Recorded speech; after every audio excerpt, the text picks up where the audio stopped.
I got 9 o'clock.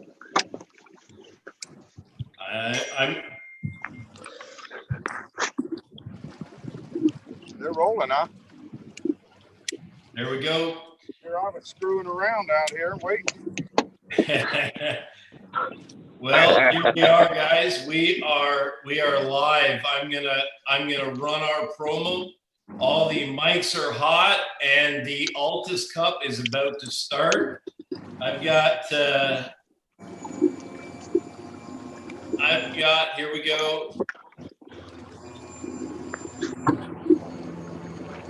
They already catch them?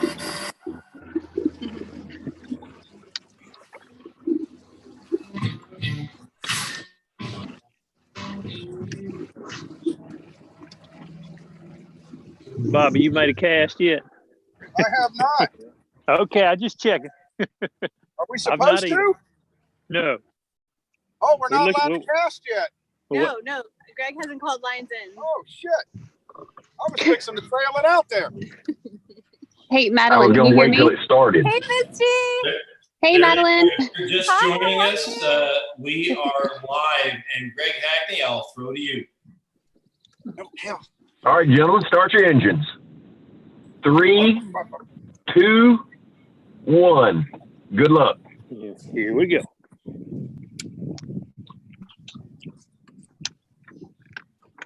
I got $1 for the first fish. Oh, wow.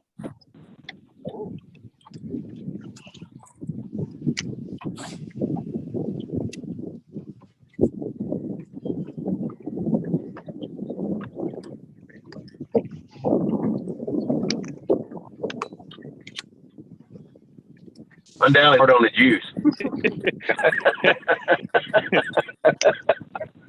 I thought somebody might have had one found they're going to throw at her on the first cast.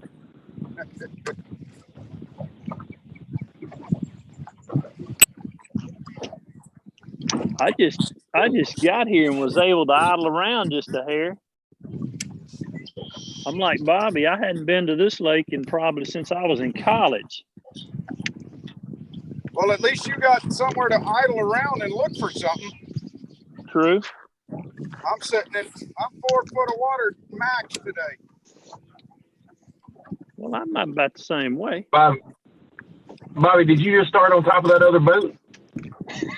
No, they came in on me. They're after Remember, social distancing, Bobby. They're after Sockaway. Bobby, always remember, rough talking is encouraged in the Altus Cup. You get extra points, bonus points.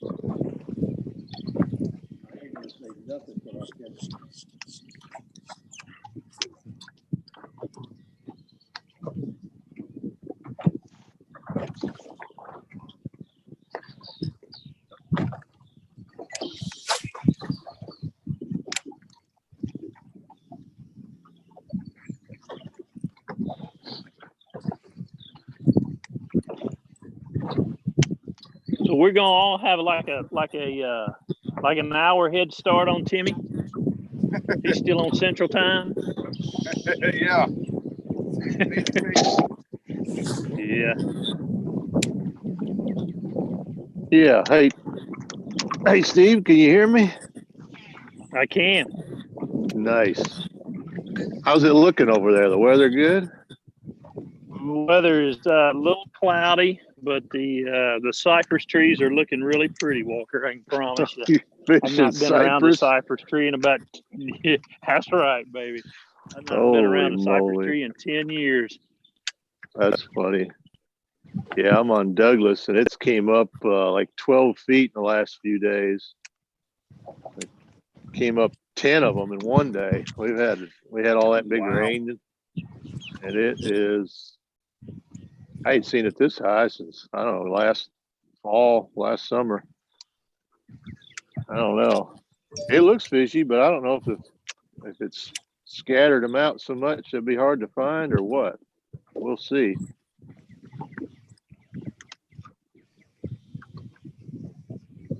Lots of people on the lake today. I don't know about where you guys are at, but I like to not even found a parking spot. Yeah. There was a handful of them in my starting spot, so I had to move. This is not one of those lakes that you can just you can move around real easily on. Oh, I got you. Yeah. Well, I got plenty of room. You know, y'all don't have to wait on Timmy. Y'all can go ahead and catch one. Timmy's like used to that score tracker lightening up anyway, so go ahead.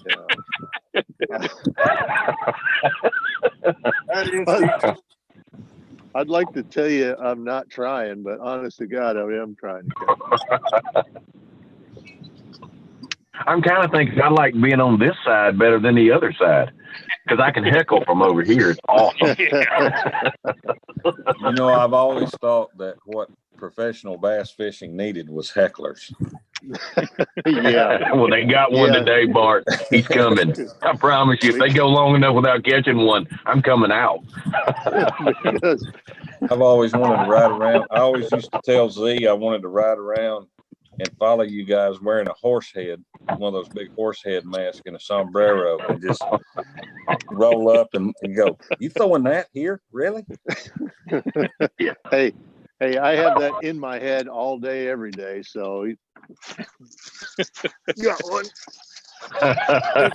Got one. There we go. Sean.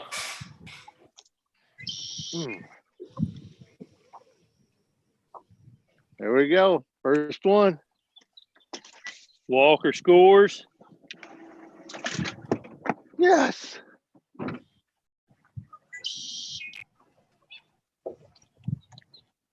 Oh You yeah. didn't put it in your storage compartment, did you, Walker? How do you turn them things on? That's what I was gonna say. You know which ones you live well? Size limit. What's the size limit today? Whatever's on your lake.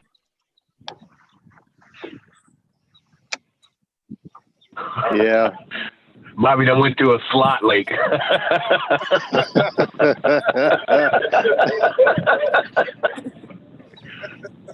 That's funny. He probably did too. That's why it's funny.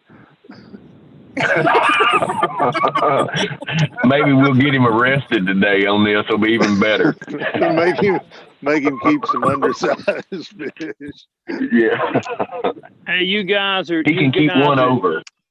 You guys are saying that. What is it on this Atkins Lake deal, Bart? It's big. 16 to 24. 16 to 24. You got to throw them back. Yeah, but just you can let them ride around your live well for a little bit. Just Okay. Yeah, because in Arkansas, Here they come. Yeah, in Arkansas, they don't have anything against doing that. Yeah. No. You just gotta watch out for that aluminum boat that guy in green breeches. Hey, tell them you're filming. Yeah, right. That'll get you. Do what? Bobby. No, too much water down there. Yeah, there is. Oh, look, fixed to get cut off by aluminum boat.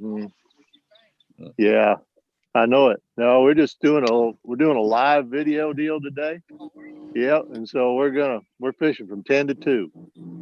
Yep, I'm fishing against these guys. There's Stephen Browning's in Arkansas, Bobby Lane's in Florida, and Timmy Horton's in Alabama, and I think they're all on private ponds. Yeah. Yeah, I think so. I see you.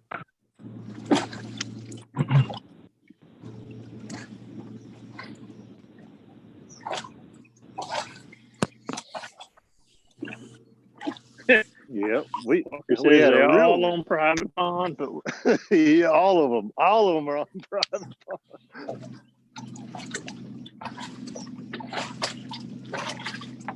Bobby, did you think about going to Georgia?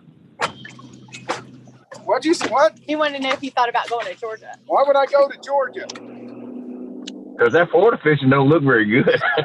Yeah, I'm telling you.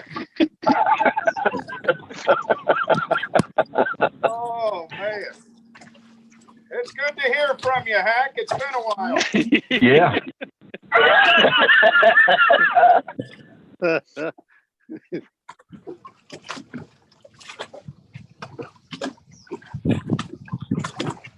It is pretty cool that you can have a tournament where the guys are in 4 different states. So think about that. Technology is pretty amazing. Yep.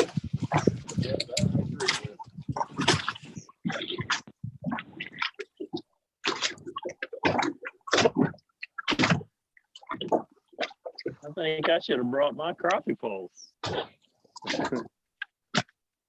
What's a water temp, Steve? 62. 62. We've had a pretty good little cold front this week. We've not had the kind of knocked them in the head a little bit, I think. Yeah, we had frost last night and the night before, but it's supposed to be in the 70s today.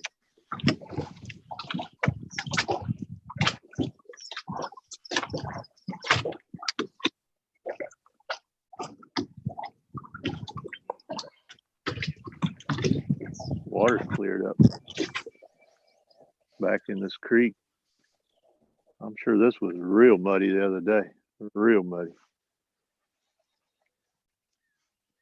Supposed to be one right there, isn't it? Golly. You can find something that looks fishy.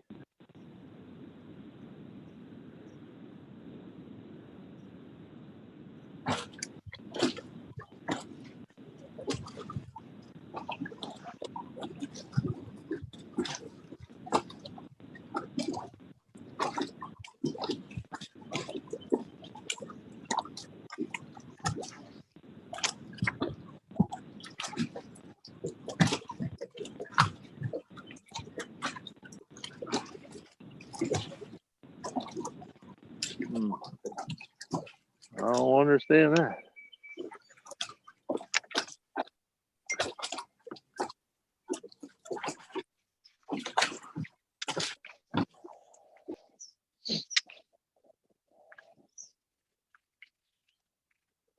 Bobby, tell everybody out there what you're throwing. What are you throwing? Oh, I'm throwing a chatterbait with a grass pig junior on the back. I'm just covering some water. I'm fishing. I swear where I'm at, I ain't got no idea. I ain't been here in forever. It's really find the closest boat ramp that's open and hope you can get to it, you know. But yeah, right now just throwing a chatterbait, and then I'm gonna pick up a frog here in a minute and pop it along these seawalls. Try to catch one before lunchtime hits. Is the shad spawning there, Bobby? There was a shad spawn a few weeks ago, but we were blessed with 2 weeks of 90 to 95 degree days, and it just prolonged it and moved it so fast that we never, if there was one, it's going on at 6 in the morning, and it's on the very, very tail end of any shad spawn that's left. But it was pretty good a few weeks ago.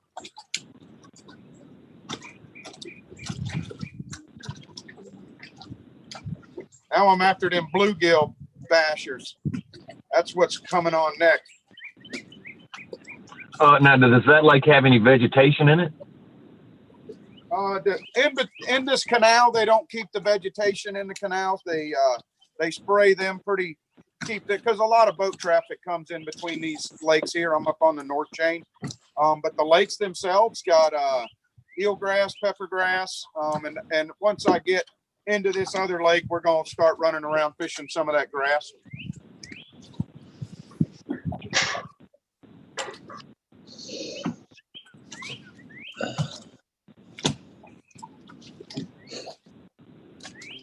You looking good, Bart. I'm alive and well, thank you. That's all you can do. And virus free, as far as I know. I will. So there's that. Kermit.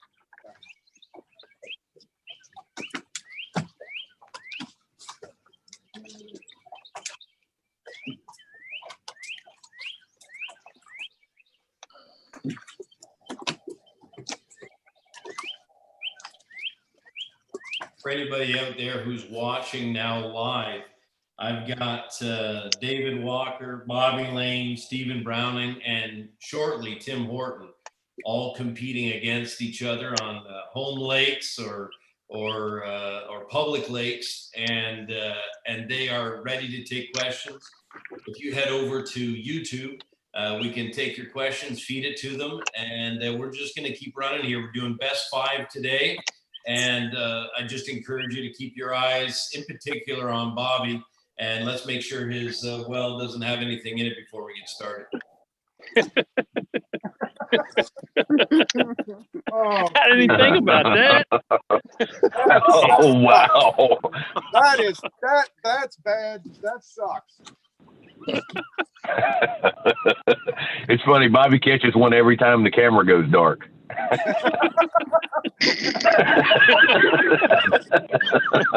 And it's a big one. Oh, man. Yeah, this is going to be a hard crew today, I can tell.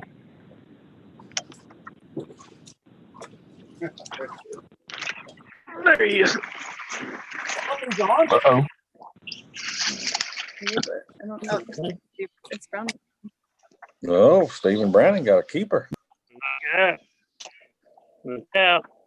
Guys, I want you guys to tell me what to do. I don't. It's one of the what? Do you weigh him and throw him back? Tell me, Mark. Yeah, I would weigh him and just write it down. And make sure we see the weight on the camera. We're going to need you to get the camera on the weight. Yep, Bowman is my camera guy today. And I will figure out what I did. Wonder how many ideas Bo has had behind you this morning of how he thinks you should be fishing. How about 10? I told Stephen yesterday that Bo was going to be coaching up the entire event. All right.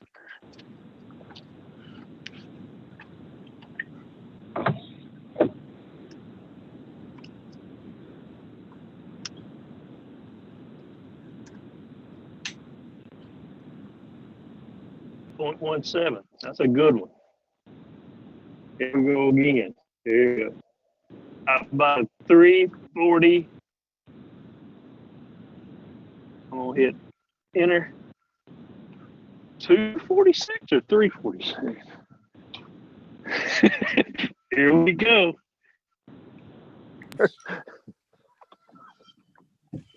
That's all right. Y'all getting that?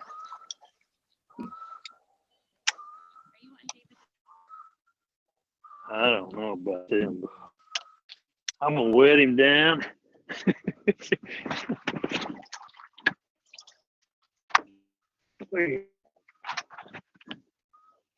How about on a pair of bogus, guys? Will that be all right? That's close enough. No, I don't have my MLF skills. They're not working. 3 1/4. 3 1/4. That's what it said it weighed on these other scales.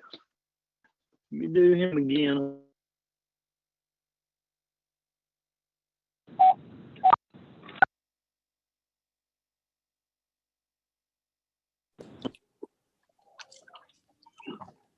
Come on. These are the same scales that Bo weighed that 1257. Yeah, there it is. Yeah, 3 1/4. 327, guys. 327. Write that down. A good little Arkansas bass. You hear that, Bob? What did he say? You hear that, Bob? 3 1/4.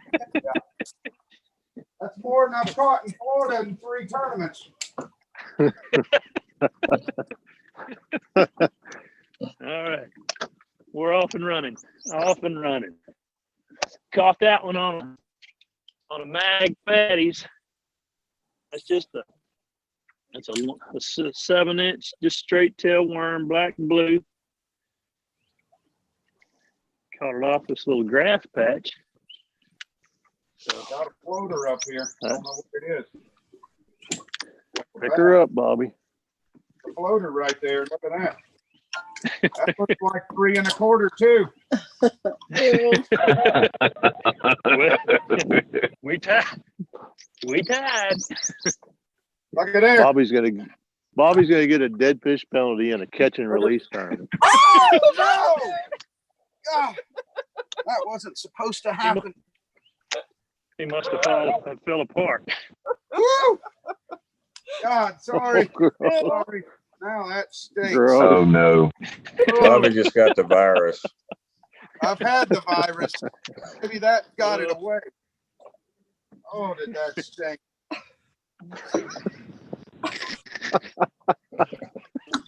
Something to do though. I swear. Ugh.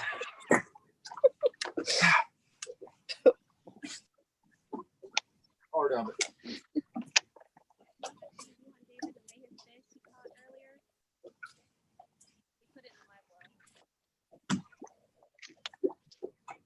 Bobby, what do you think killed that fish? Just lack of other fish? It was just socially isolated?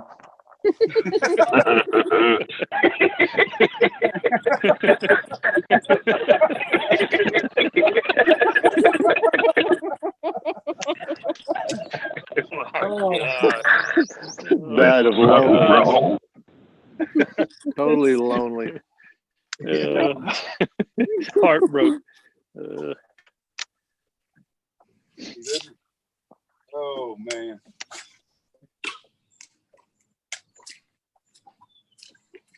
I hope somebody warned Jonathan about this crew now. I'm just saying.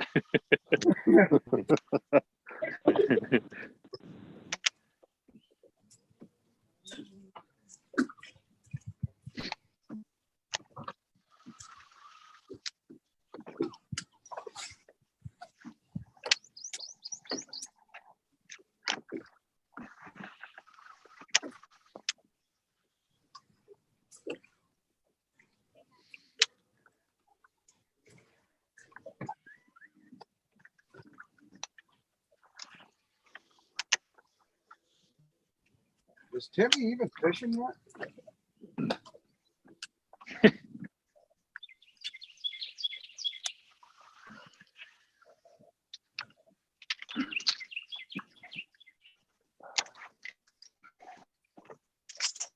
I think Timmy's scouting.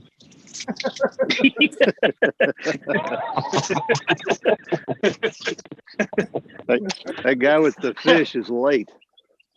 Yeah. He's still waiting on his buddy to show up at the ramp.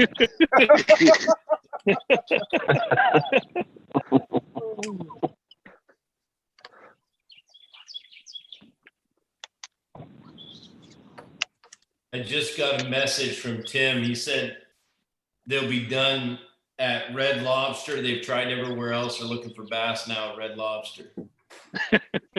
They're closed. Take out. 5, please.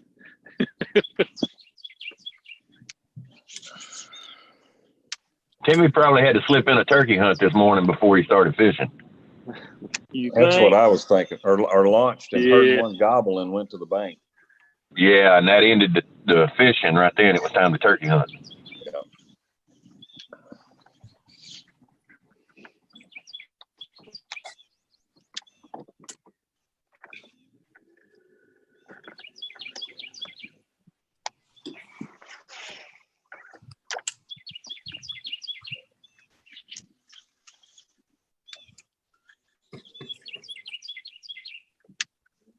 Stephen, how's the water right look? there. Still a lot of pollen? It looks good. Now, yeah, it's got a lot of pollen in it, but it's not too bad.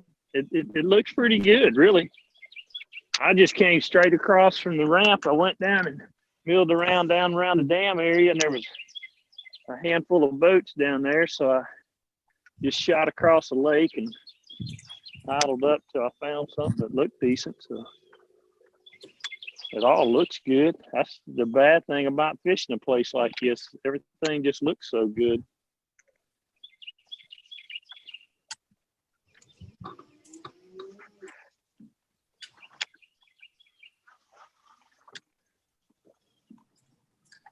Bobby's Yeah, I'm kind of surprised you didn't go to Hamilton. Yeah, Right. How did you pick Atkins over Lake Hamilton? That's surprising. Yeah. I went out on Hamilton yesterday to do the MLF Facebook deal. It was not that good, Hack, to be honest with you. So yeah. I don't know. I've been there a handful of times in my life over a 20-year period, and it never was good. So right. Yeah. It's a weird lake. It's a better. Would probably rank right up there. One of my least favorite lakes in Arkansas would be Lake Hamilton. It's great to go swimming and boat ride, but right. It ranks way low on the list of fishing holes. On the fishing list.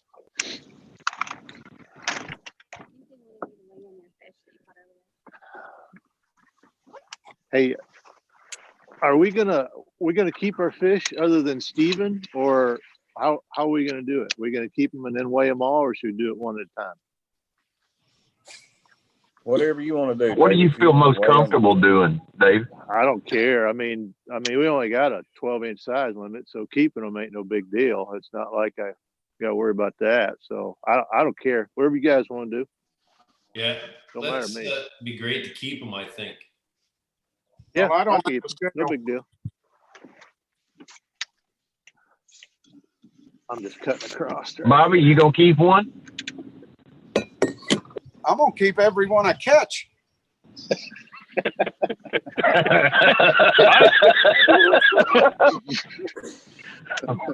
Bobby said everybody's buying up all the chicken. You man gotta eat. Bobby, how long is that canal you're in? Like 17 miles? It goes for days. It feels like it's 8 miles long. It's always a 20-mile canal, but I'm not sure. I've been in it long enough. Do it back there. How do I turn these off? You might. This is pretty common. Put these back in the case. Yeah. See. See if that'll. You've got to get some AirPods. Yeah. Yeah, I think Bobby's in the endless canal. It's like he's caught in the twilight zone. And it's white hot too. That's the great part.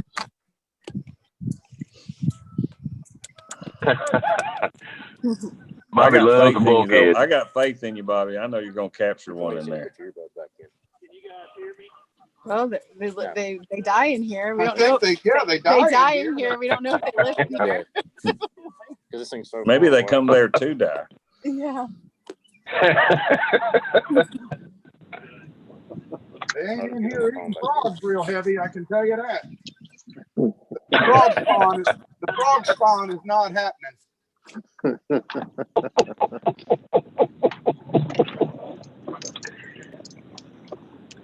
Okay, I'm back.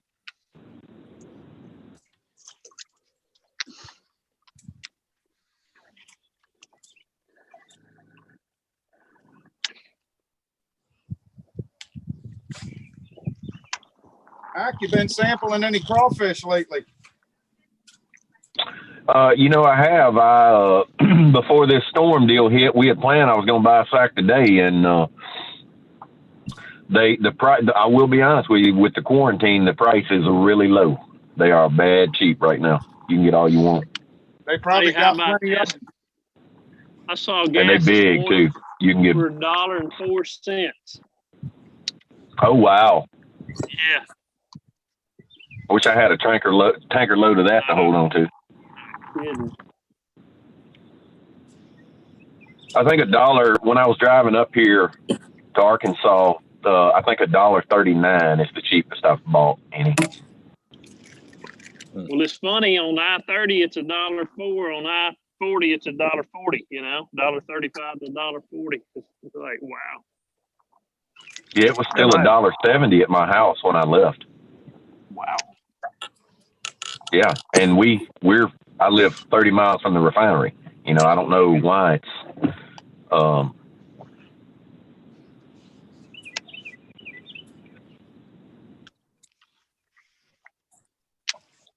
but I will tell y'all, no electricity during quarantine is much worse than just plain quarantine. It's very bad. Oh my God. Greg, you still at your mom's? I am. I'm gonna stay till the power comes back on, I guess, or until I, explode. Oh, I got some really choice words, but I'm not gonna put them on live. It's pretty crazy.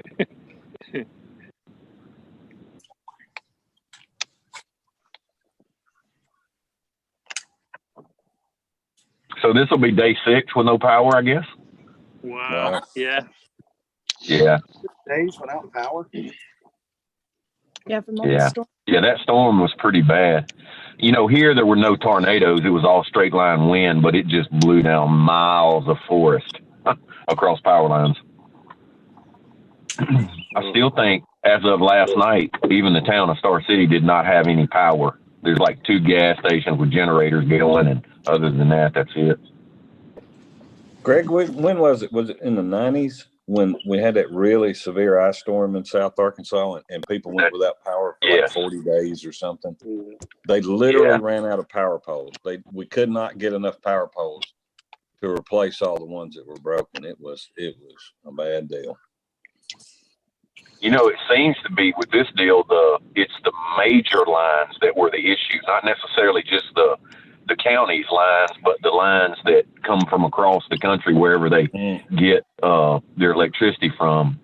I think they had 21 substations in this county, and only 1 was working out of 21. Wow. Yeah. So, it was 100% power outage in the entire county.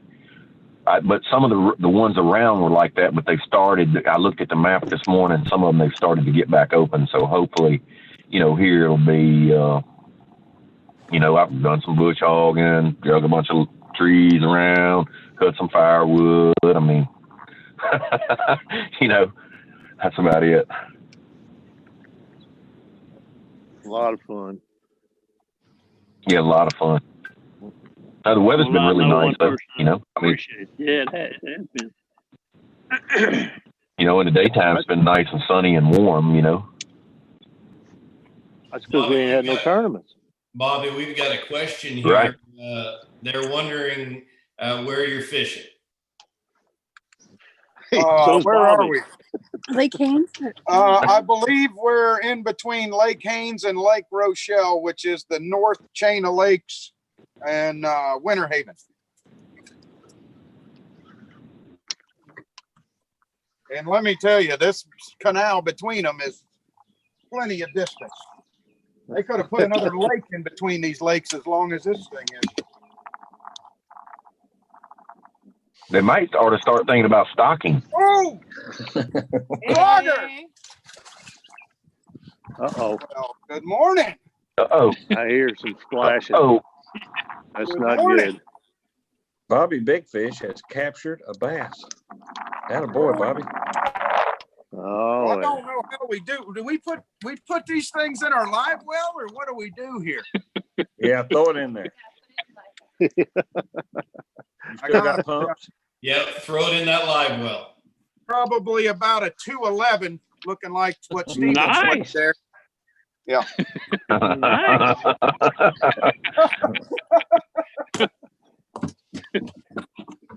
Had to have it. Hey. Had to have it. What'd you catch that on, Bobby? Frog? I caught it on a popping frog. I did. Finally. Maybe they all swam to this end of the canal. they staying away from that dead one laying down there.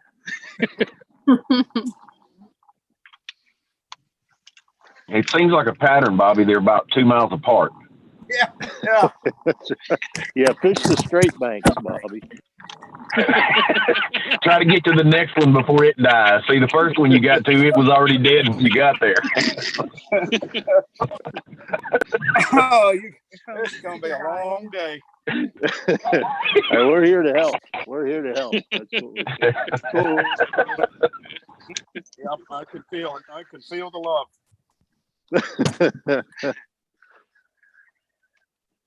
So some industry news. What's everybody's guess on when you guys go back to fishing, tournament fishing? Any idea? Tomorrow, as far as I'm concerned. If I had to guess, I'd say 30 days. Yeah, I was going to say mid-May, probably. Yeah, that's what I'm thinking also.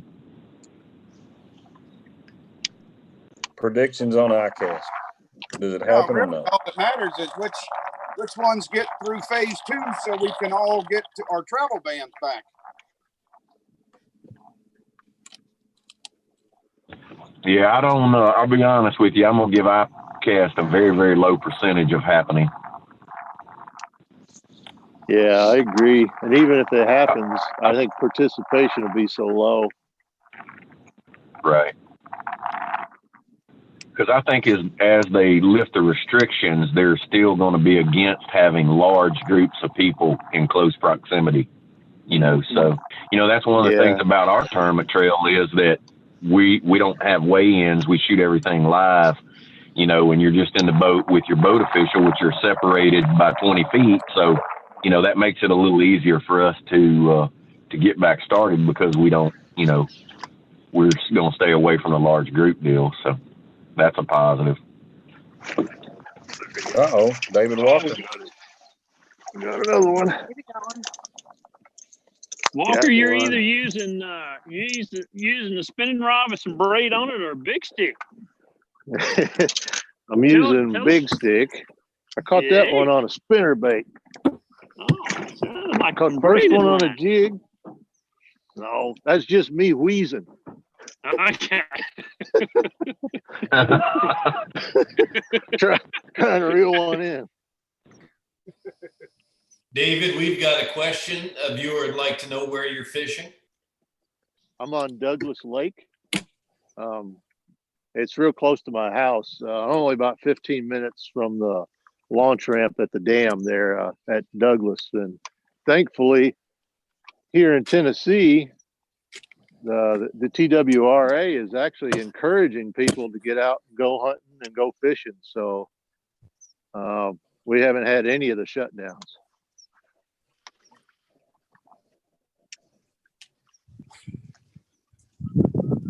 Yeah, I mean, that's a good point. I'd actually like to hear from everybody on what's happening in their home state. It'd be great to hear your thoughts on that.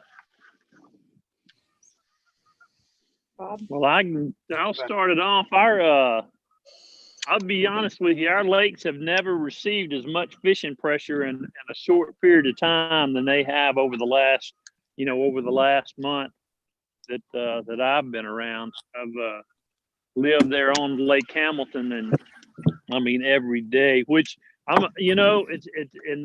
hoping that it's going to have a positive impact on some of our fisheries. We have a lot of fisheries that have a lot of fish. We just don't have a lot of big ones. Somebody's got one. And I'm hoping that with all the fishing pressure, some of these guys are probably keeping a few, and it should help the fisheries, in the long run. But we're all about getting in the outdoors in Arkansas, and our governor has opened it up to us, and it's pretty nice to be able to get out and fish and hunt and do what you like to do. Yeah, same in Tennessee. It's been they've been very proactive and even the TWRA, if you go to their website, they'll blast it and they'll call it fake news. They'll say these posts that say that fishing has been shut down or hunting has been shut down. They'll say that no, it hasn't, and actually we're encouraging it. And I'm like, Stephen, though, I think the crappie population is going to take a hit this year because there has been a lot of people fishing. Probably they're wanting to know about our state. Yeah. Most of down here in Florida, most of the boat ramps, Camp Mac, Highway 60, a lot of them on the South Chain of Lakes. The bigger ones are shut down, but there is. The problem is when you find one, you got to find a place to park. So yeah, I think it's great. People are getting out. I mean, you see every kind of boat, motor. It's crazy what's out here. And if it's any indication how many I've caught today, I've said that they plowed these things for about a month now. Used to swim in the canal, don't swim here no more. They done been yanked out here. Pretty good stick That's support, funny. I'd say. That's funny right there.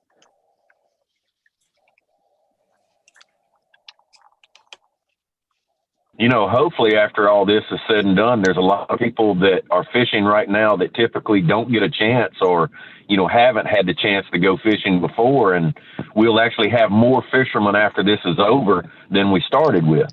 Because, you know, there's a lot of kids out there that, like, so my son plays lacrosse, so that's been shut down. I talked to another gentleman, you know, baseball's been shut down. So let's take these kids fishing.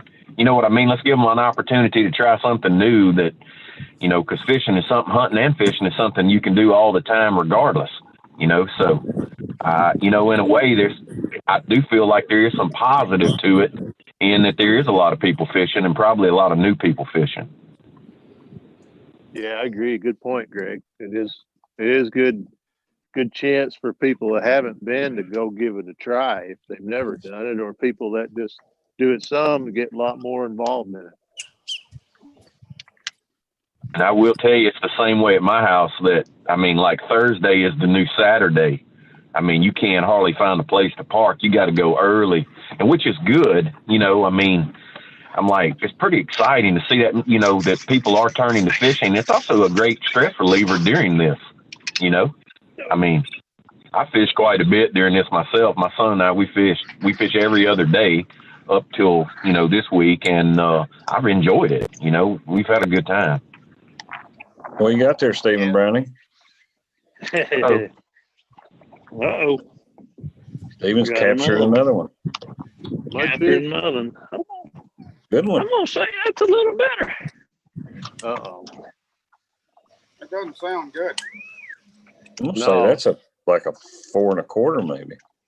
Oh, maybe. Oh, those are pretty fish out of Lake Atkins. It is. Big one for Hamilton, ain't it? It is. All right. Here we go.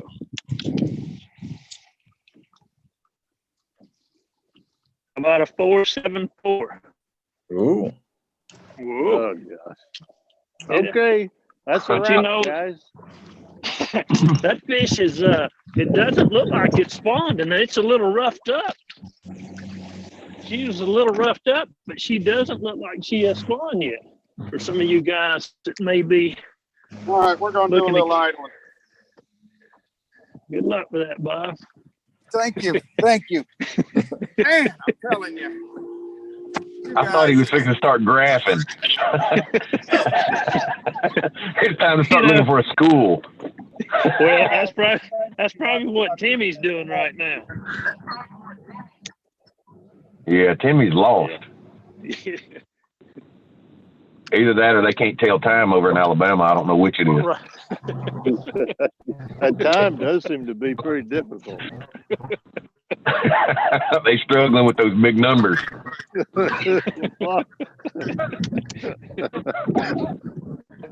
didn't tell me this was going to be Well, but the good thing about it is it always makes them feel like they got a pocket full of money.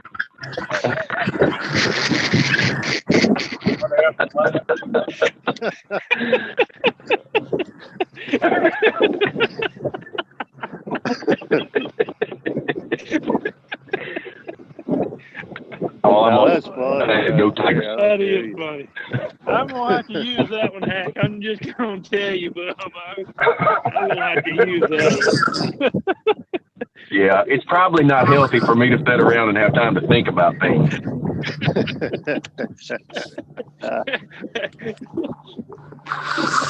And I've had 2 cups of coffee this morning, strong cup. Oh.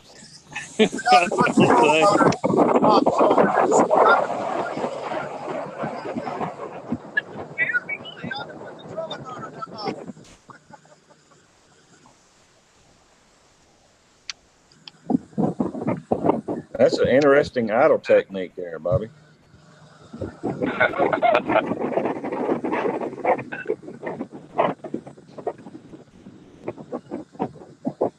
This is canal idle. So those of you that know me, and most everybody on here knows me that's involved in this group, knows that I like nothing better than a train wreck, a good train wreck story. So now we know why we got invited. Yeah, exactly. David, tell us about your best ever on the water meltdown, come apart train wreck. Oh God! You know, I'm not a train wreck guy. I mean, I have broke a rod before, but that's about it. I haven't really had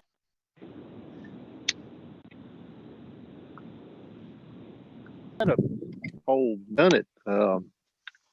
I've seen some pretty good ones, but I have not.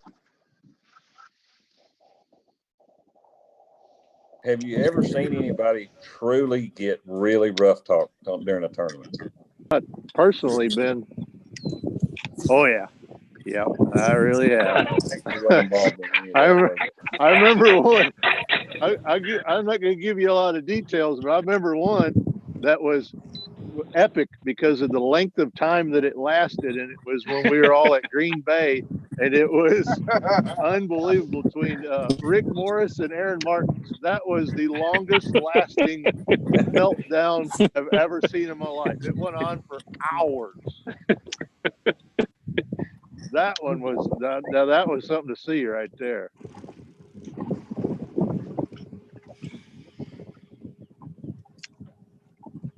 Speaking of Aaron, I guess Aaron's fishing and fishing a little bit. I saw a Facebook post and seems to be doing okay and just waiting on path results. Is that what you guys heard? Yeah, we heard the same thing. That's great. Great news. Yeah. It is awesome to hear.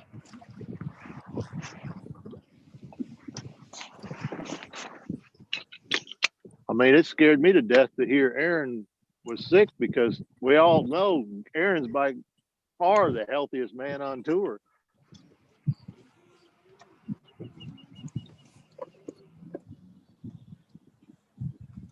I'm gonna make a little short run right here.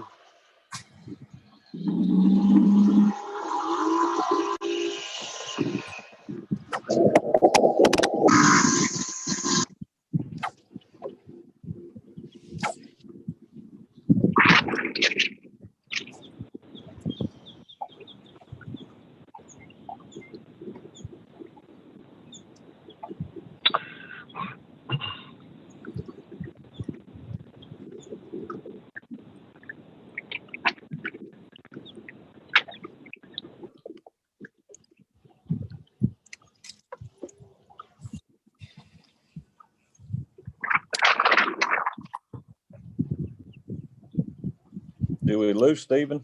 Is Stephen on the bank? Stephen might have had one of those train wrecks. Yeah, got his cricket hung in one of those cypress trees. All right, guys, I think I'm back. Okay. And Tim is on his way. And while some of the guys are moving around, I am going to share a quick promo for what we've got going right now. It's a chance to enter sweepstakes with Hank. Here's your chance to come fishing with me. This is brought to you by Bass Mafia and JB Langley. The winner will receive a JB Langley apparel prize pack. Bass Mafia apparel boxes for you hats. You need to like my page, like the Bass Mafia page, like JB Langley page. Tag a friend, click the button below, and as many times as you want to, starting April 10th. The winner will be drawn July 4th. Arrange for you to come fishing with me. Hopefully the weather's looking cool. You'll bite the jerkbait, have some fun, rip some lips.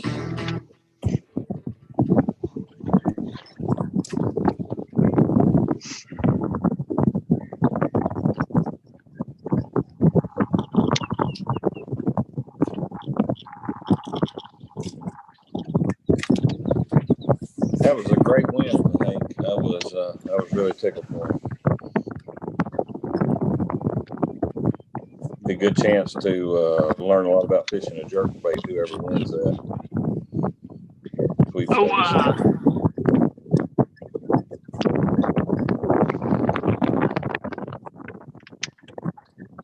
Somebody's gotten into some wind. Is that me?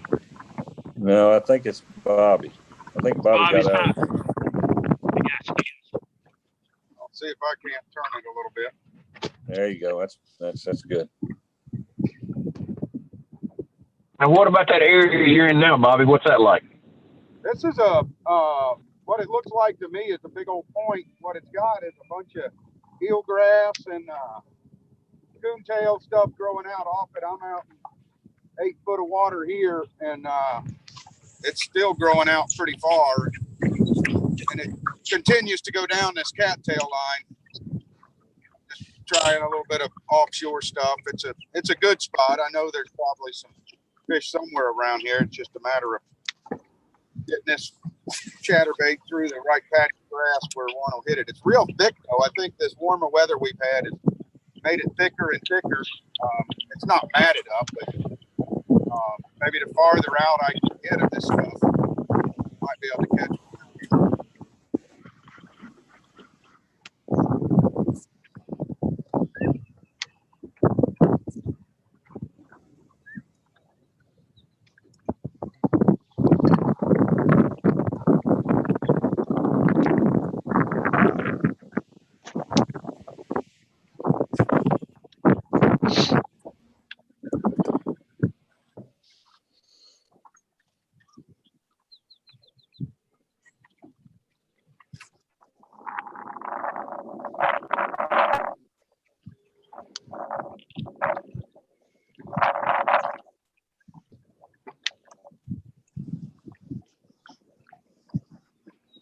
Tell you, after being cooped up for this many weeks, it sure is nice just to see some open water.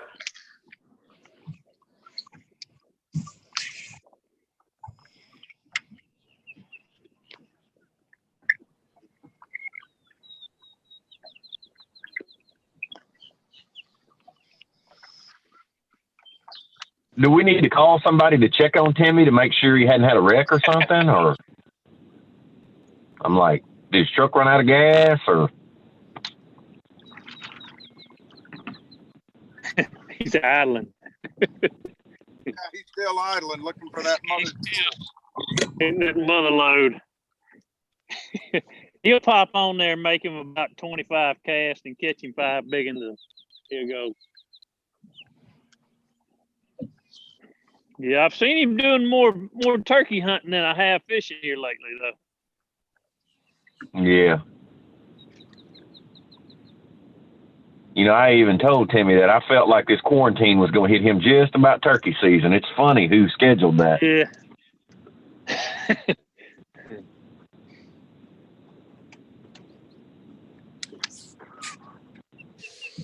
Yeah, I feel sure the crappie and the turkey have taken it on the chin during the quarantine.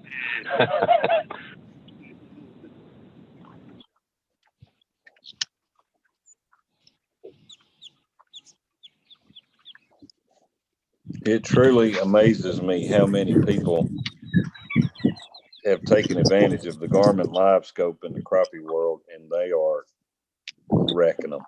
They're hunting them. I mean, it's just like hunting them now, and they are wrecking them. It's crazy. Yeah, for someone who's never seen that deal work, it's the most incredible thing ever. Yeah. It is really, yeah, you're pretty much. Rubanus's car video the other day was incredible. Did you see that? Where he found the car with the live scope? It was incredible. You could even tell what model it was.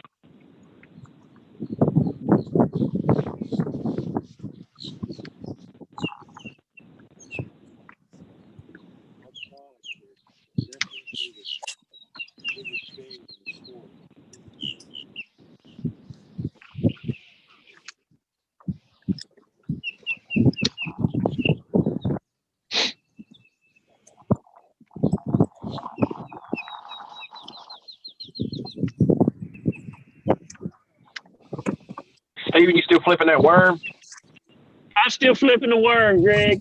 I just You know, I've had a lot of success, you know, this time of year, post-spawn, pre-spawn boat on this big old worm, especially around this kind of water. And I'm going to keep flipping it. There's not a lot of activity. What size? A quarter. A quarter. It looks like I'm sitting in 3. Yeah, I can. You can almost see the bottom. And once you get up, just right inside this main line of cypress trees, it's a pretty shallow lake. I remember this lake back in college, man, and I'm talking college being in the 80s, the late 80s was I mean, it was like bluegill manufacturer. I mean, it was big time, great big bluegill out of this lake. And then they I don't know if they shocked them or roten on it, killed it out, and just tried to make it a more of a kind of a trophy style lake. And like I said, I've not been up here since college, so it's a treat just to get to look at it again.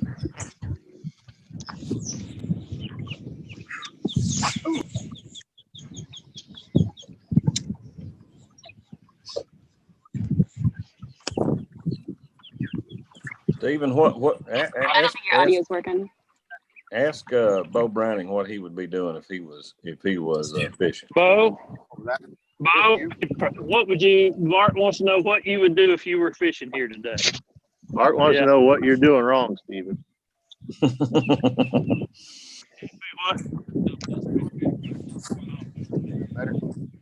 I didn't look. He said a swim jig, spinnerbait, a big swim bait. You're all out of that stuff, ain't you, Stephen?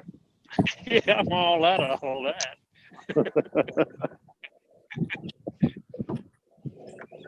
Yeah.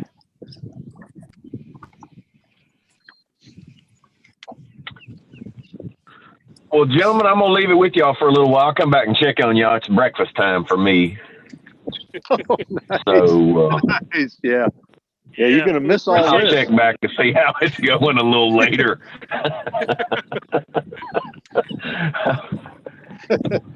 I'm out of coffee.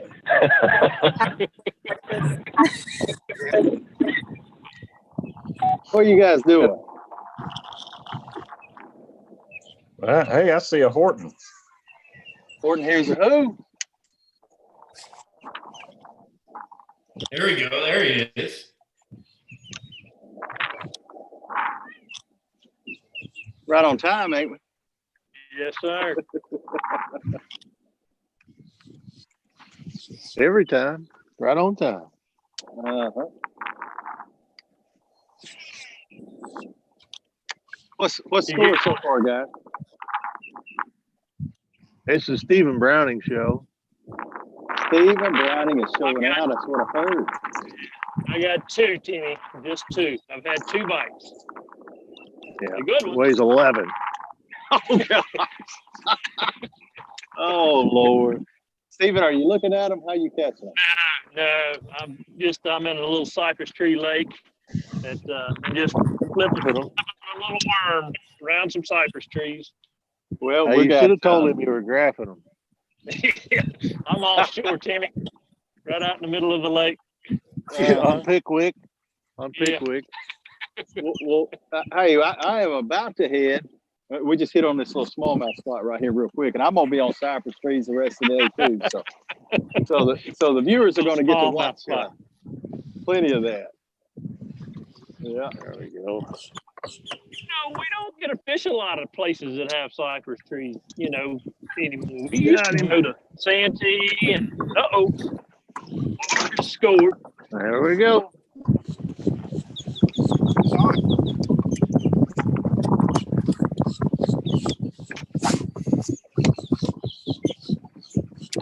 Well, Pickwick is high this morning. I mean, like, only 4 foot. 3 or 4 foot high, so.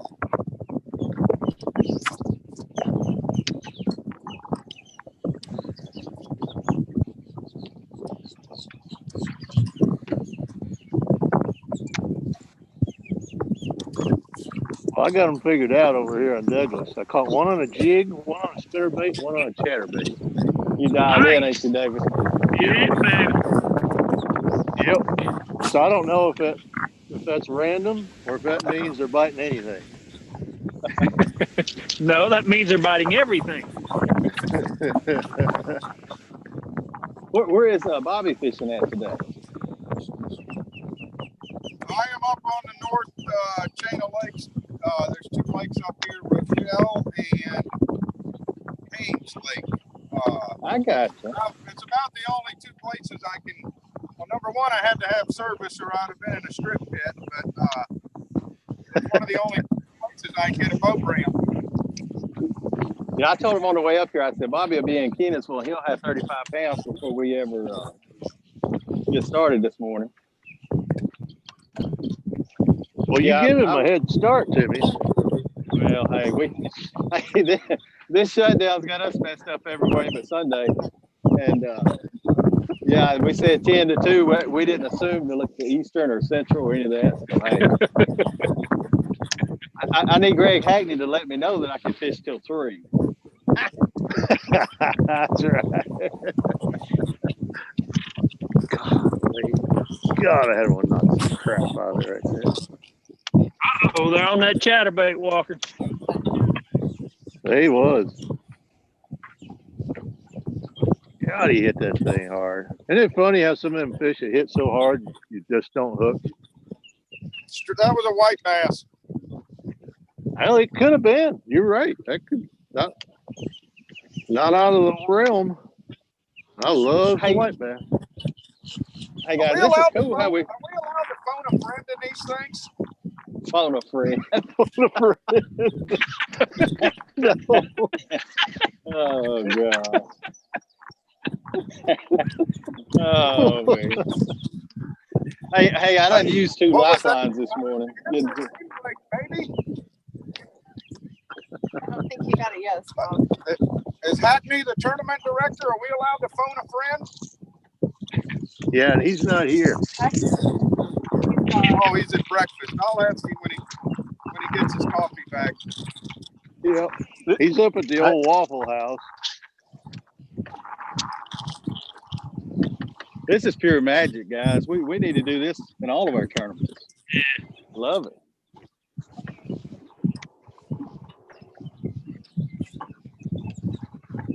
Hey guys, just so you know, we got people watching from all over the world, and they are loving seeing the open water and seeing the bass. From some of you guys now, it's time to pull up your bootstraps and get to work there. Uh-oh, Kim, that sounded... Show them what we got here. I know they've seen everybody else, guys. We're just flipping some hay now. Hey, it's pretty cool, David. Like I went from casting for smallmouth to, hey, let's get on the bank and catch a largemouth. That's pretty cool on this lake. Yeah, Steven, what lake are you River. I'm on Lake Atkins, there, right outside of Russellville, right outside of the headquarters of Bass Mafia. I got you. Yeah. Little Tree Lake. David, can you weigh smallmouth? I guess catch, weigh, and release. You can weigh all of them, can't you? Yeah. Well, see, right now it's they changed the size limit in the summer. I think it's June through October. It goes to 18, but right now it's 15 for smallmouth. But on largemouth, it's only 12. Well, you keep catching them, but keep catching them 12 inches there, Walker, if you don't mind. Hey, that's what I'm all about, buddy. All about. There you go. Some bigger ones are hard to reel in.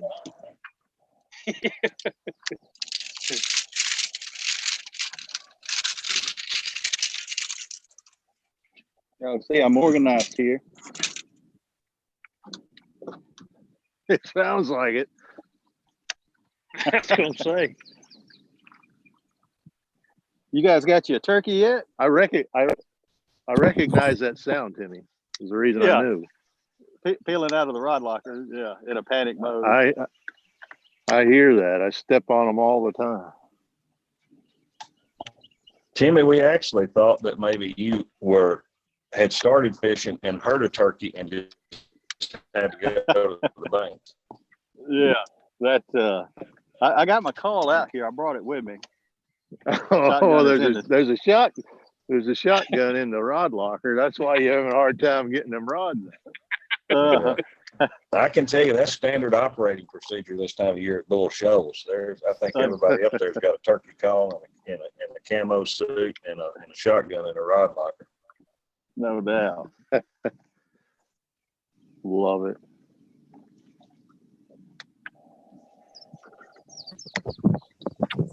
No, I came up on a mat of bulrushes here, and I was like, oh my goodness, let me get the big stick out. So I'm gonna rig up a little punching bait.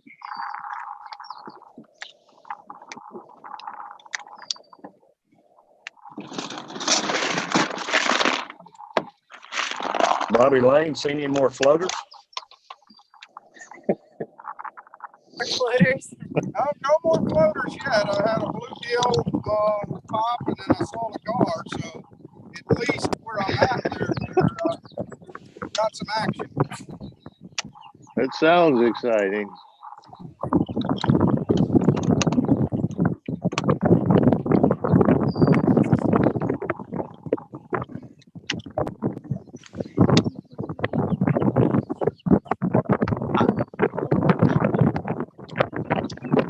Oh, this is hilarious.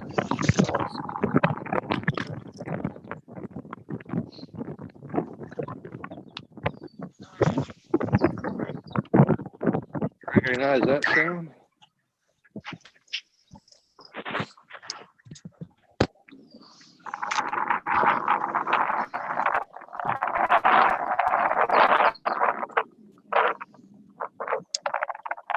I don't think Bo or I either one planned on this wind and clouds, and it's turned off chilly. Stephen, I seen them fish Bo's been catching. He's been showing out, hasn't he? Yes, he has. Oh my gosh. Yeah. Let me how do you think Stephen picked where to go? Yeah. Bo's still got him on him over there. You kidding me? Yep. Got an idea. He's been practicing for me all week. Oh, man. Got him, Gray. Hey, does everybody want to see that fish that Bo caught? No, what's David Walker got? There we go. Number 4. Well done. Yeah, let's see. How big is he, David? See Bo's giant fish. He's £1.5 pounder. Glad to have him. I will take one like that right now. Hey, I like what I'm looking at here, though. This is what did that fish weigh that Bo caught? That one bit the old jig again. I'm using my signature series jig there from Z-Man, and he liked it. You cross his eyes, Dave. I tagged that one. I'm telling you. I love it. That is a mark. I mean, there's just something fun about that. That's a marketing name for a jig, I'm telling you now. Oh, it's perfect here. The water was really muddy, and now it's starting to clear. And then I got a pretty day, like there's hardly any cloud in the sky, a lot of sun, very little wind. I mean, it's the kind of day for it.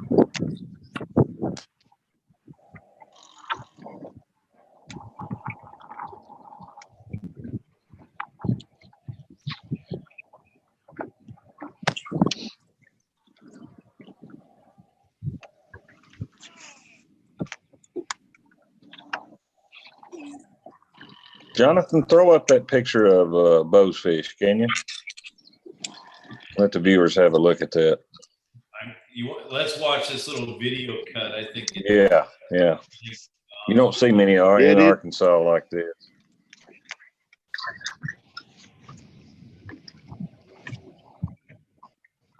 I never caught one that big. That's like a. I told you. Oh my God.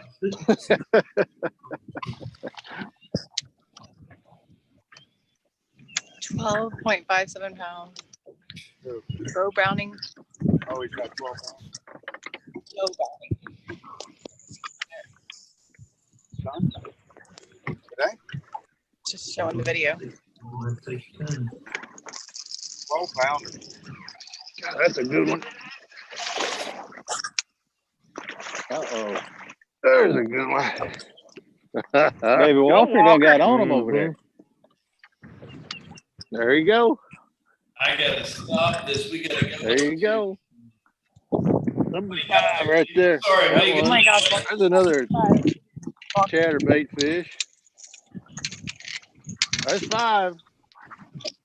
That's 5, shooter. I still ain't caught up to Brownie. Oh, come on, Walker.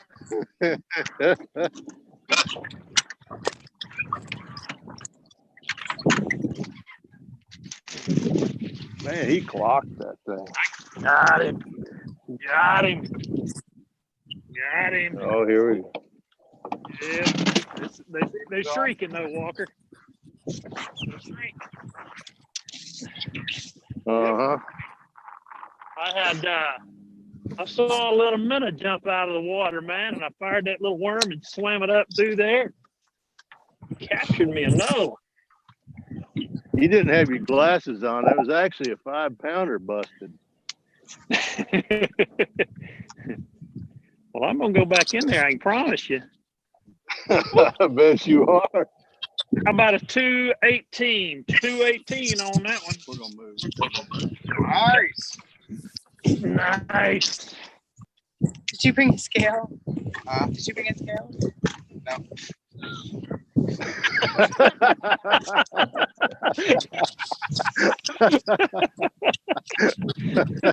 I knew that answer. I just knew it. Probably. I wasn't planning on catching too many today. Apparently. No bag, no scale, no measuring board. You got a measuring board. That's so funny. You gotta love that.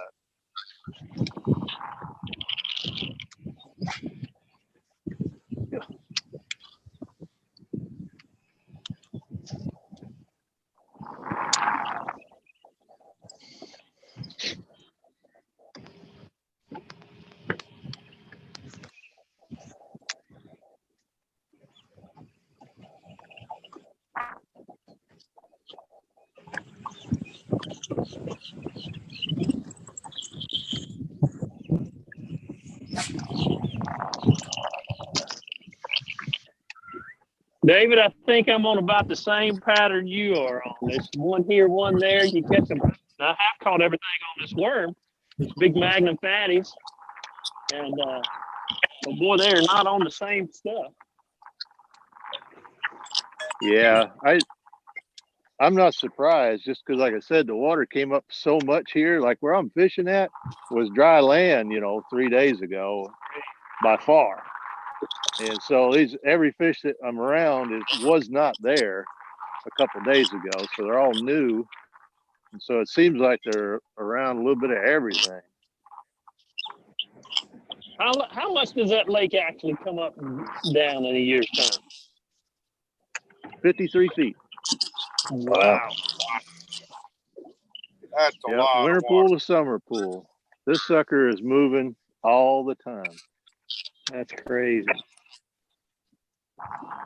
We've had such wet winters the last 2 or 3 years, though, that they hardly ever get it down to what the winter pool is. It's almost always, it spikes really bad here because it's the first lake.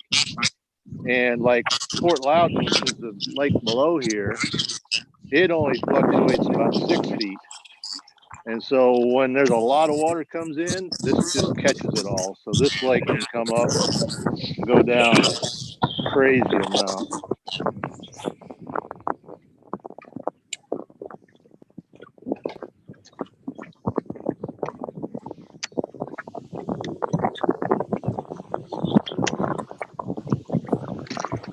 which is nice because during the wintertime you can look around and see where them summer spots are and what they look like. So you talk about a good reference. You know exactly what it looks like. And I can tell you one thing, doing that for so many years, be amazed at how many really good spots have absolutely nothing on them. They just don't look any better. There's never that painful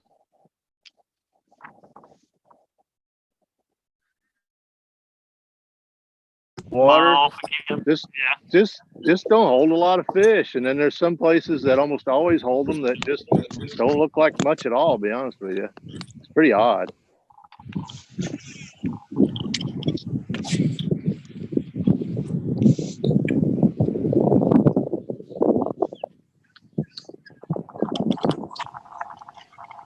I'm gonna go up around this corner right here. I think, I better hit this first.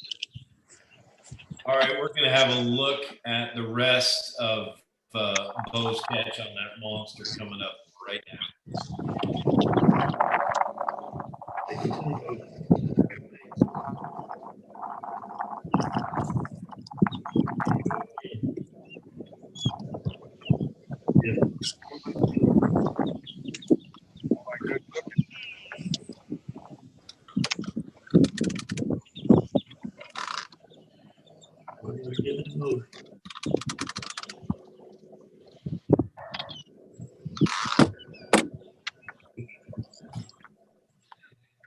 Bad camera game.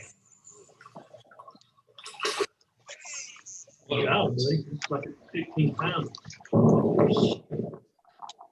Like the biggest fish. I've never seen one that big. I've never caught one that big. That's like the. I told you. Oh my God! This is the size of this fish, folks. That is a jump. After we're voltage. Little wacky rig threw in there, caught him. First day fish of 2020, baby. That's a freaking hammer. Holy cow.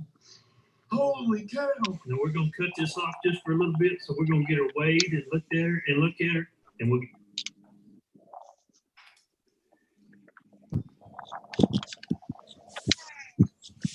That was a big old fish. I'm telling you. I mean, fully grown. What did he catch it on, Stephen? He caught it on a little wacky worm sinker. The fish was on a bed. Yeah, the fish was on a bed. He saw it the day before. He had 10-pound braided line. It was with the 8-pound, I think an 8-pound leader. Yeah, he's shaking his head. Yeah. Oh gosh, here's a good one. He's not 12. He's not 12 pounds, but he's a good one. Oh boy, here we go. Here we go, Walker. Here we go. Here we go. I knew it. So that's, dang, it's a big old male fish. That's a good one. My minnows here, have all guys. died, and there's Stephen. What a beauty. Big. That is a. It acts like a big old male fish. I mean, oh, you got a scale? I brought mine, Bob. Okay. Hey, look, yeah, let Bobby use it. Yeah.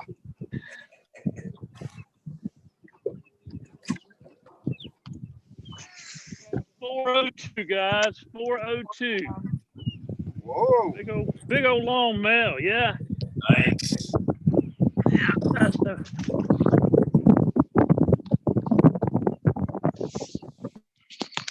Everybody's saying congratulations. Thank everybody. We're going to get us another one. All right, now looky here, guys. That one was on a little bitty, a little immature cypress tree, little bitty thing. And I have flipped 100 of those and not had a bite. And then all of a sudden he wants to be on that one. That's crazy. I'm going to go back with the mag Faddis. I'm gonna show you guys. And that's see, that's crazy. That's just a Z-Man mag Faddis. It's a black blue laminate. And I got it on a little 1/4 ounce weight, 5/0 straight shank hook. And this water's kind of that Louisiana brackish looking water. I mean, it's perfect for black blue. Okay, we got to move a little bit.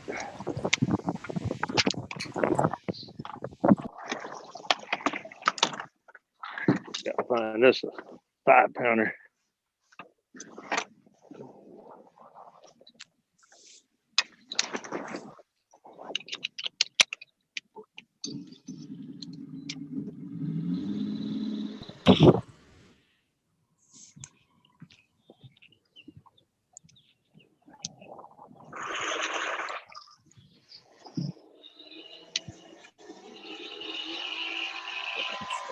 Oh, somebody's moving. Yeah, that's me.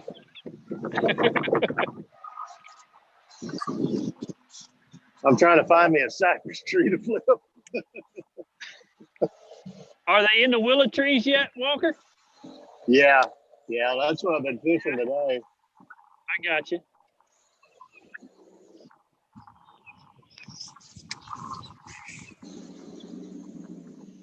Yeah, the first one was on grass, guys. The second one was on just an isolated, like a big tree. Third one was on a kind of a group of trees, and then that one was on a little bitty tree. So one of these places you just kind of put your trolling motor down and fish what's in front of you and get after it.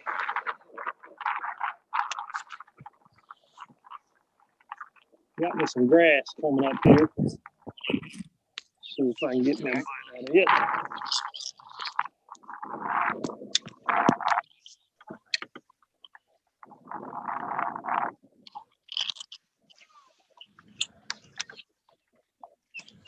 Timmy's awful quiet.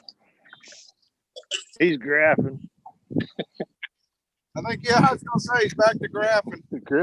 Already heard a turkey gobble. It's over.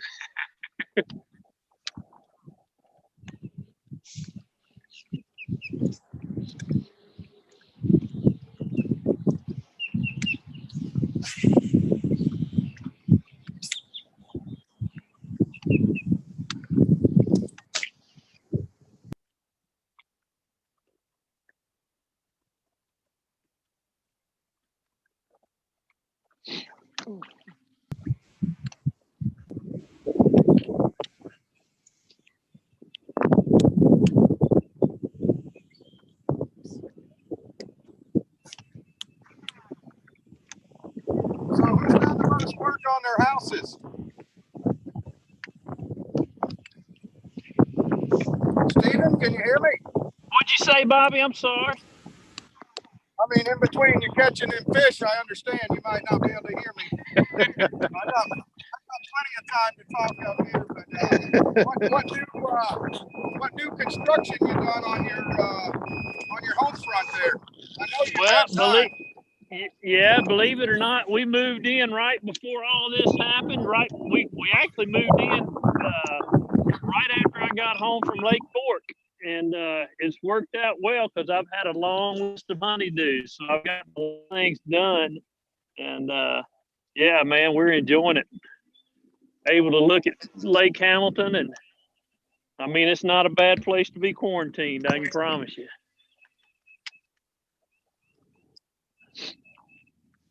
I've been cleaning garages. I noticed a lot of guys on social media have been doing the same thing, kind of rearranging your tackle rooms and stuff.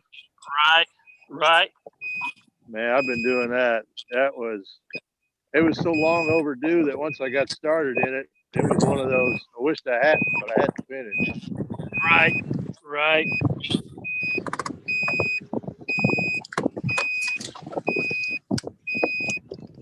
Yep, I just make my kids do everything. I told them. You get on that virtual school in the morning, and when you're done with that, you get out in that garage and get back to work. And they trust me, they got That's awesome. I'm going to pay rent early. They already learning the importance about rent. They're already looking for a place, probably. That's the plan, Walker. When they hit 18, they are going to be ready to go. It may No not more take that double long. dipping with him.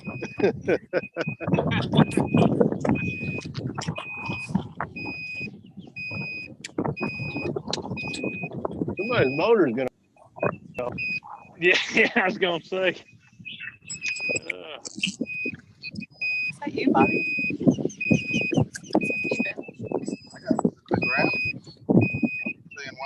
Weather database. You're marking fish. Yeah, he's grafting right now. He got it. Yeah.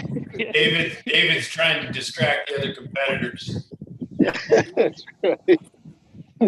I'm trying to get that beeping out of my ear. That's what I was gonna say, Walker. I was gonna say these AirPods were fixing to go in the water, dude. Wow. Yeah, Bobby's the one that's got the plan here. Hey, I'm pretty impressed with this AirPod, how well it's stayed in. I thought I'd lose it first time I set the hook or made a cast. Right. Yeah. Are you like me? You had to borrow him from the kids? Oh yeah, absolutely. Yeah. Yeah.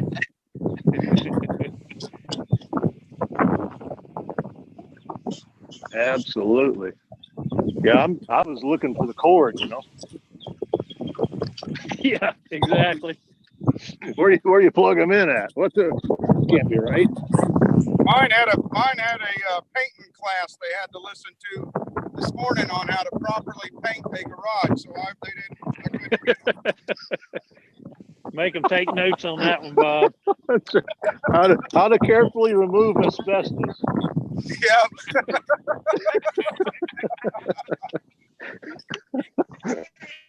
All right, fellas, we've got some questions for some viewers who are just coming on. So if one at a time, guys, let them know where you're fishing and what you're fishing with. Where and what? Yeah, where and what. All right, I'll start. I'm down here in South Florida. I'm fishing a lake called Lake Rochelle. In between this is a big long canal that goes over to Haynes. It's really one of the only spots I can get a boat to put in, honestly. Fishing's been really good this morning. I got one really nice one in the live well. I caught it on a frog. And then other than that, we're just looking for some more right now.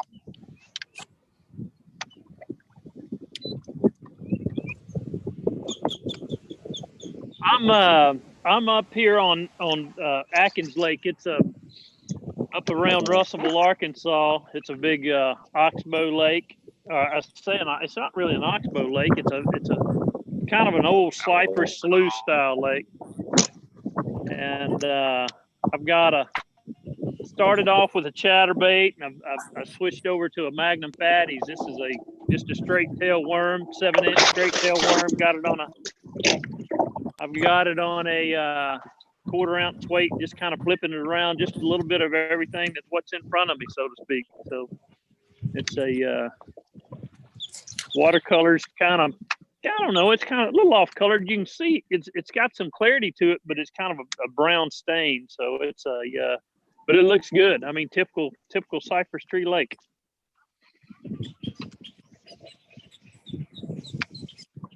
Yeah. So I'm here on Douglas Lake in East Tennessee, which is real close to where I live at. This is the first lake above the start of the Tennessee River. So waters came up about 10 feet this week, a little more than that.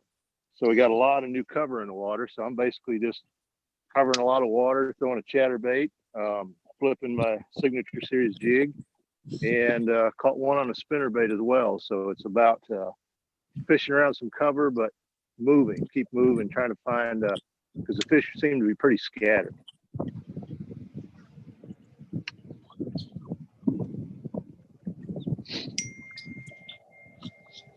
That was a ding. Ding. That was the kids reporting that they completed the painting class. Now they're learning landscaping. Awesome.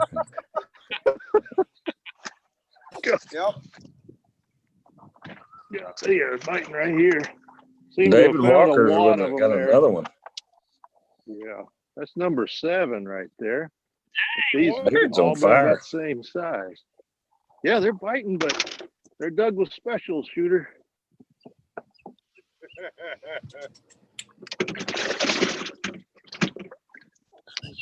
That one, yeah.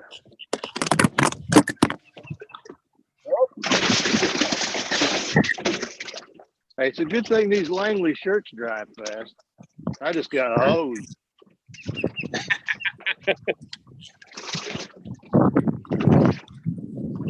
Hey, you have to give me a break. I ain't called a fish in a couple years. You remember how to do it? No, apparently not. Take the big one. Take the big one. Let him go. Put the little ones in. Good answer. Well, that's what I've been doing. That's what I've been doing. Perfect. Keep it up, bub.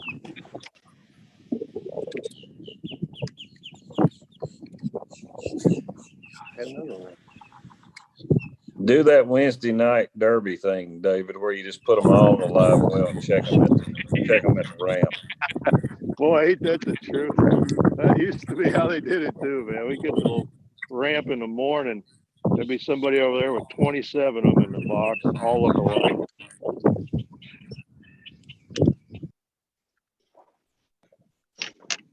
Oh, got my glasses on.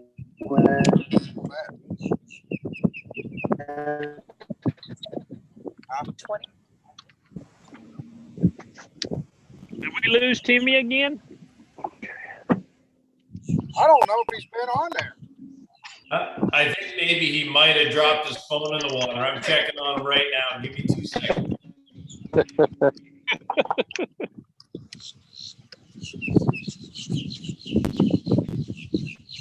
He's not used to being filmed in the outdoors and stuff. Right.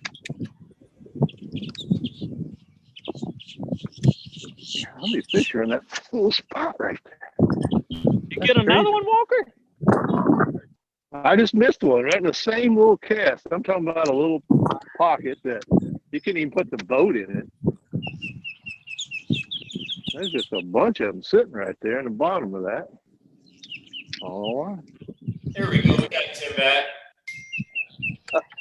I heard Dave. Mm-hmm. Yeah. That looks like some nice water there, Tim. You have to make a run. Yeah, I did. I'm sure it looks largemouth to you guys, but Kim, I'm gonna let you pan right up here. You see, I got this current flow coming around this little break, so we're gonna try to find some smallmouth stacked up, and it's gonna be one of these deals where if we get on them, we may catch 2 or 3 pretty quick. If we don't, we'll go back to largemouth fishing. But everything is kind of blowed out up here from all the rain, so we're gonna mix it up. I like the current flow though; it'll really get them positioned if we can find them.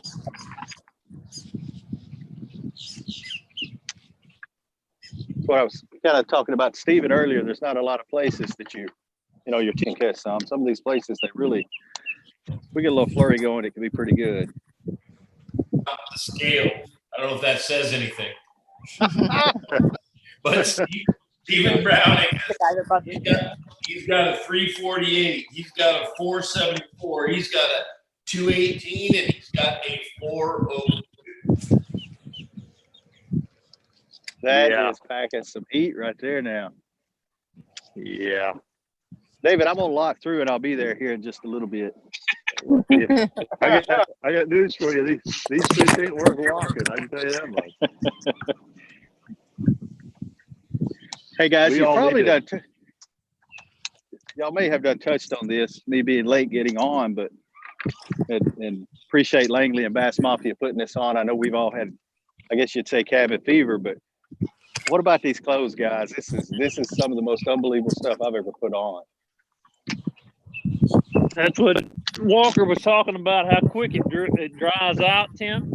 Uh-huh. We've had that experience a couple of times. I mean, I've got the pants on. I don't know if it's warm enough for you guys to have the shorts on or not, but I've actually got the pants on.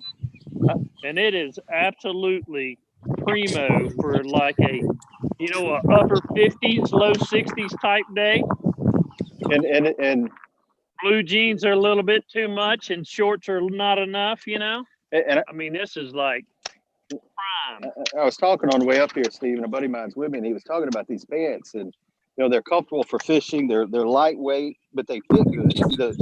The seams, the pockets, the zippers, every way that it's put together is more comfortable than a high-end department store type line of clothing, and just the comfort of it is phenomenal. Kim and I have just went on and on about them, so I think they're going to be excited, guys.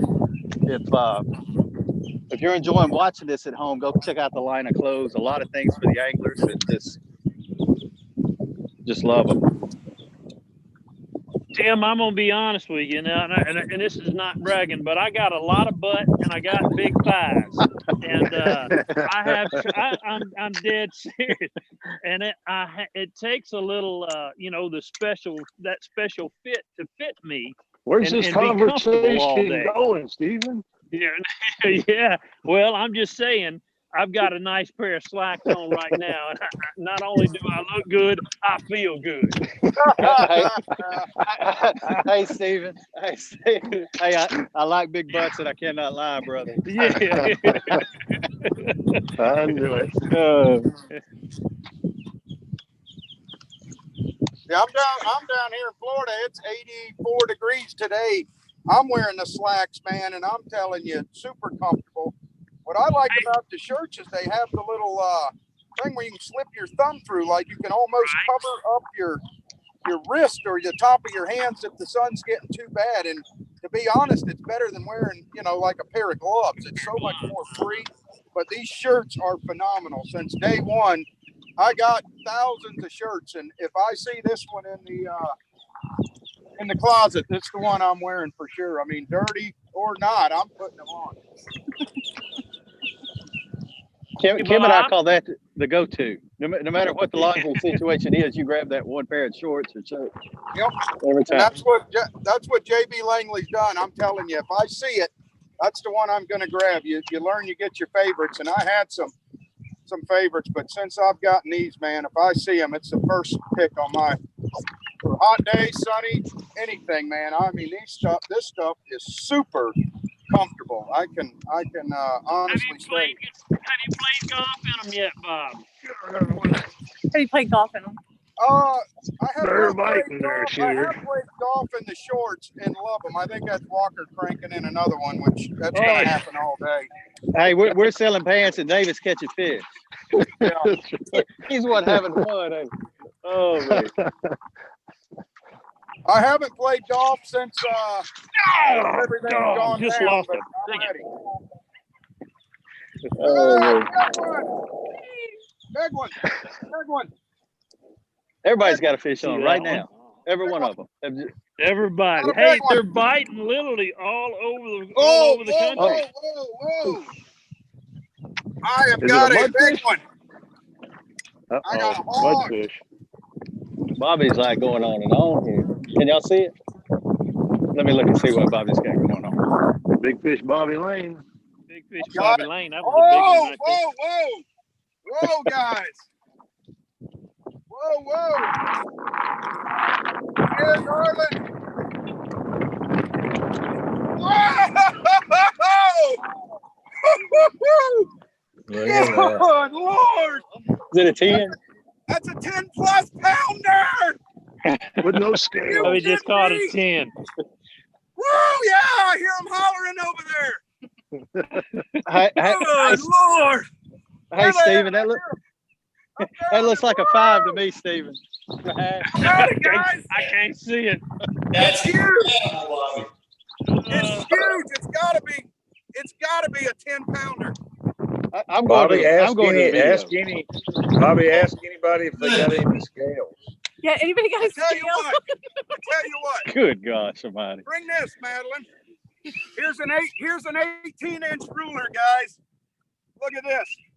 That is There's a giant. the 18-inch. I'm looking at it. How about that? Yeah, that's a 10. Yes, sir. Golly, what a hog. We're going to put it in this Phoenix live well for now. Let me show you. Let me show you what I got here. I don't care if I catch another one all day. Me either.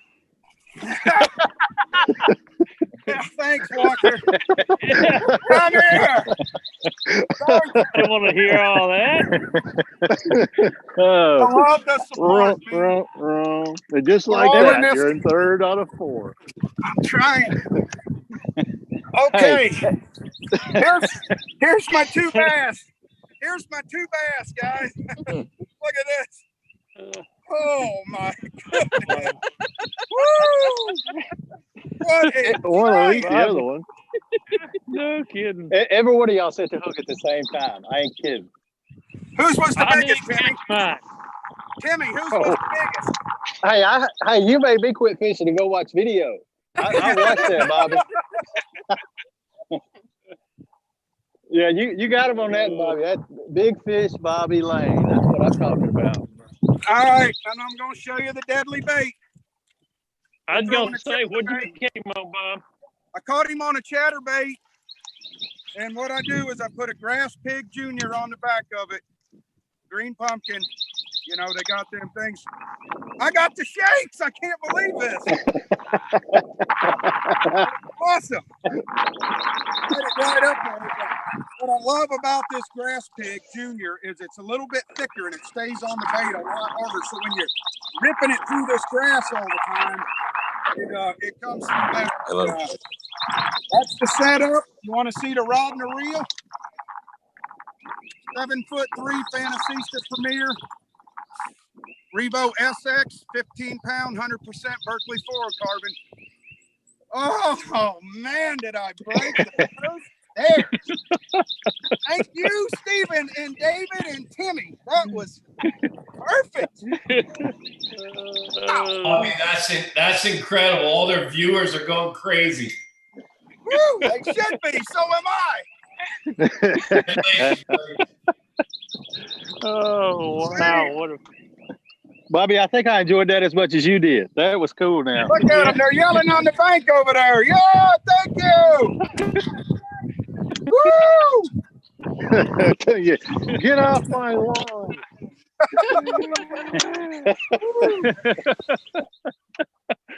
This is a private golf course. Wow. He will try to find a scale. There's plenty of boats out here, and get that thing weighed before it's over. That's good stuff. That's awesome.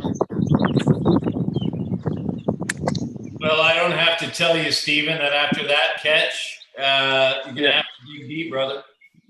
Right. It sounded like it. Sounded like it. That's pretty cool. No, you know what was so cool was that David and Bobby and I all, I mean, it was like everybody set the hook almost simultaneously, you know? That's crazy, isn't it? Mark that time, David. Mark that time. Yes, that's right.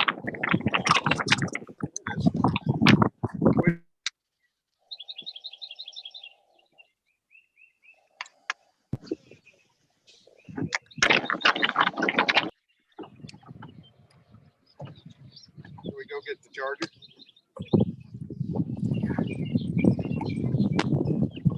That's funny. I can tell you one thing, Bobby. Your big fish is safe, especially where I'm at.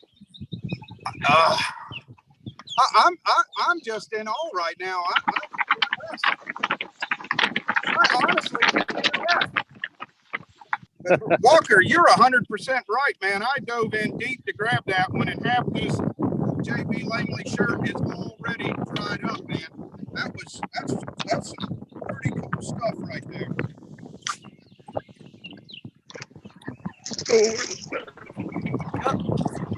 Got another one. God, better one. 10 Dang pounder? it. Was it a 10 pounder? Yeah, a little shy. A little shy of that. Now you're gonna have to hear that all day long. Was it a 10? Yeah, exactly. Yeah. I won't even bother saying anything. 10? We're not. I didn't bring the scales. I'm telling you, it's probably closer to 11, and it looks like a heavy fish. Wow. It's a big one. Wow. It's got eyes the size of $50.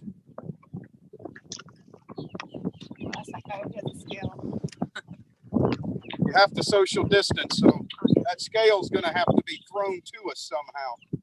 Oh, that's good. Yeah, this might be worth watching right there. So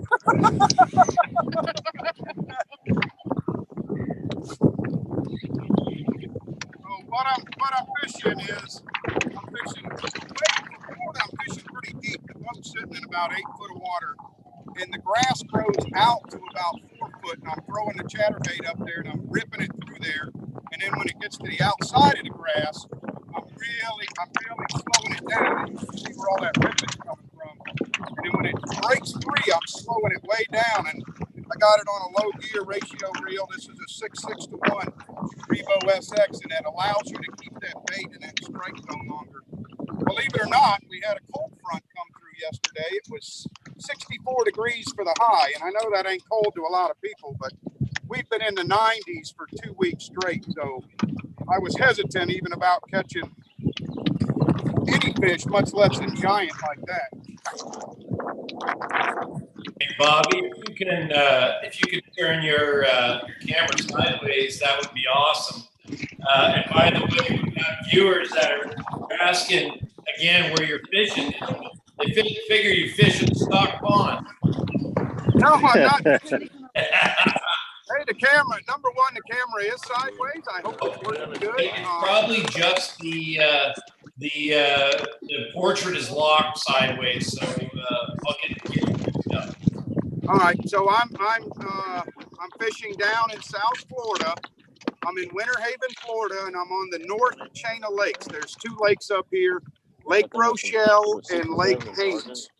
I put in at Lake Haynes, and that big one actually came out of Lake Rochelle on the outside of a patch of this grass. Know what I mean? Mm-hmm. They have to move that camera up to this area. Did that work?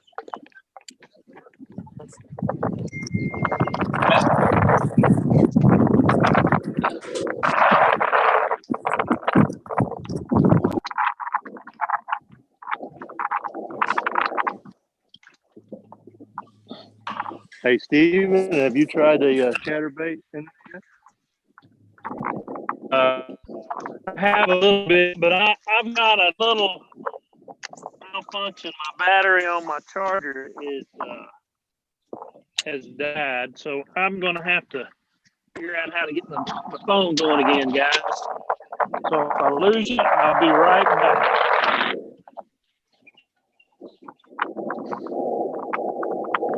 Hackney said you'd be catching them when he went off camera, so.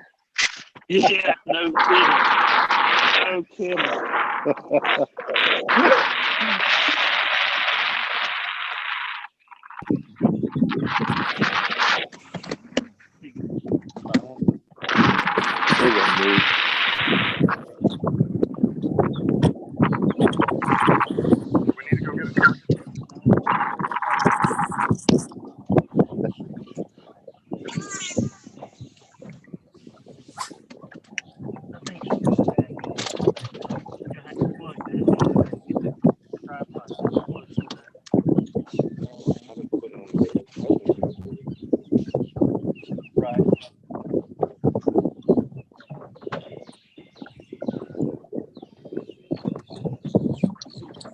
It's 65 here.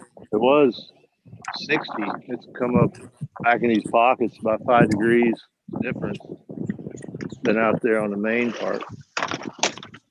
All right, we're gonna move just a little bit. Back. I got 63 and a half here on Big.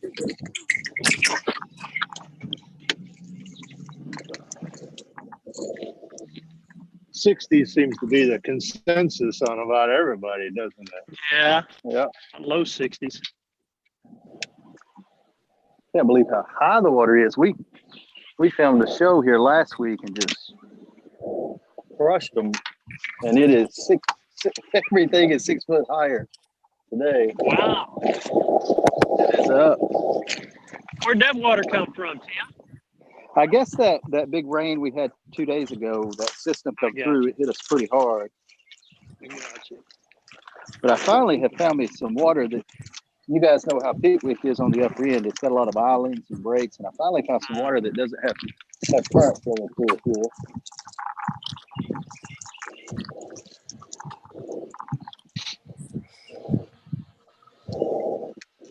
Found me one of them 10-pounders.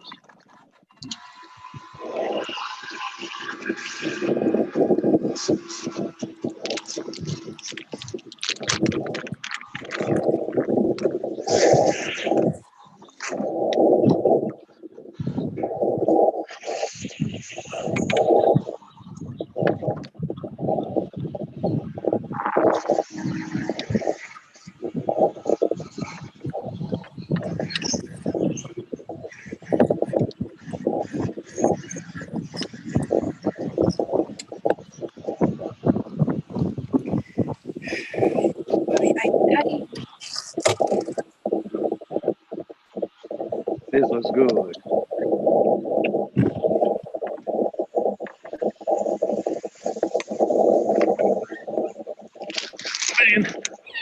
Megan. That sounds good, Steven.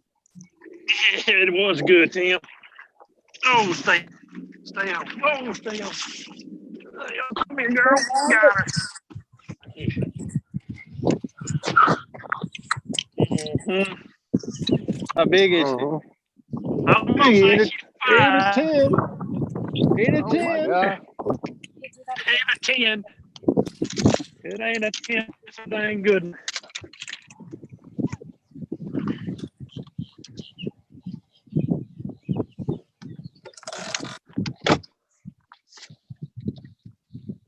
Good. Oh, yeah. 5. Let me lock her in there. 546 on this end. Oh my goodness. Yeah. Nice fish. Thank you. 8 or 10. 10, that's right. Yeah. That's a nice one for you, you know. Yeah, a nice one for Arkansas.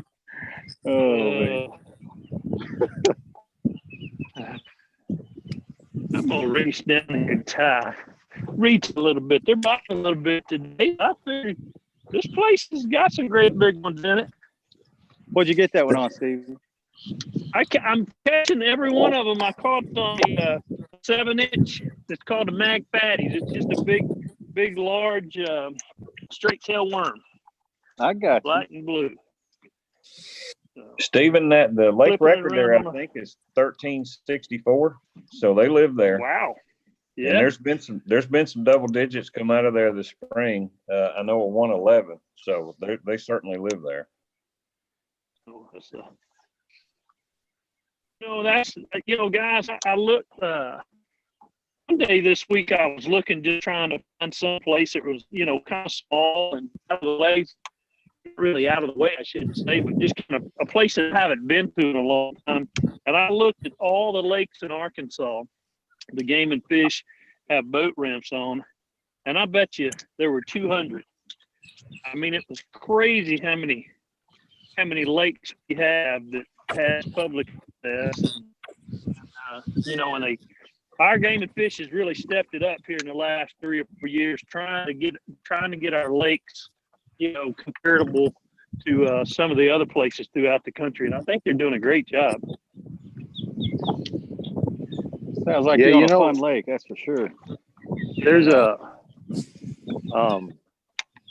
there north of Rogers there in Arkansas. What is that? Bienville? Not what's the name of that? Bella Vista. Bella Vista. That's right. Bella Vista. Yep. Bella Vista. I went fishing there back, God, when we first started fishing the FLW tours, like early 2000s, and I couldn't believe the fish that were swimming in places in Arkansas. I mean, I was just blown away. They were huge. They used to catch some great big ones up there. I don't know if that's still any good or not, David, but you know, they used to catch them. I mean, some sure enough, big ones up there for years. I went one time just to be like, okay, let's see. I doubt this very much. And man, I tell you what, it had them, and they were big. Her boyfriend was not near as big. Oh, you call both? We're not even going. Yeah, we're not going to weigh that. I don't know if that was her boyfriend or not. If it was, he liked big butts. Golly.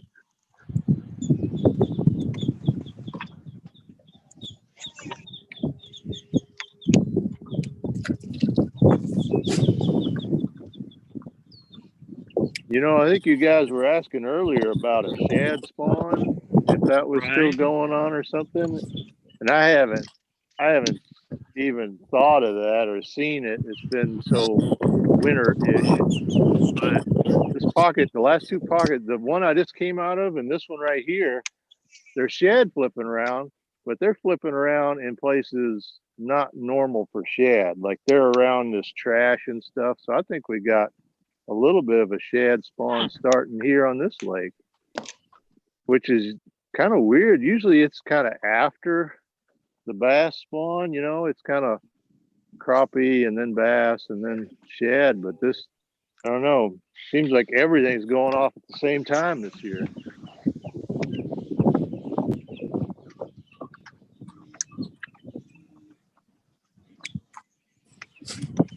There he is. Oh, that's a better fish. I mean, he's a good one for me. He ain't no 10, huh? Bobby say, he ain't no 10. He ain't no 10, he ain't no 4, but he's bigger than what I got in there. I mean, it's a battle for third right now.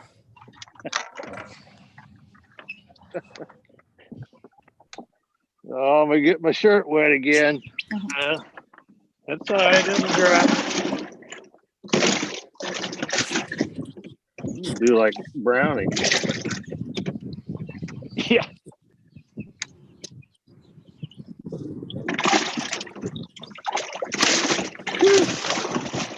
You lose one, Walker? Yeah. No, I caught him. I'm culling. Okay. He culls a little bit. I caught him. I'm a culling. And he was on a spot that I bet you has something to do with that shad spawn. Real little shallow flat bar in the back of this pocket. There's nothing on it. It's just clean. And he's there could be several there. Yeah, that's what I'm thinking.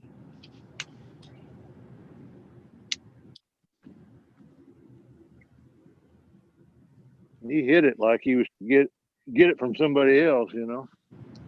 Mm-hmm.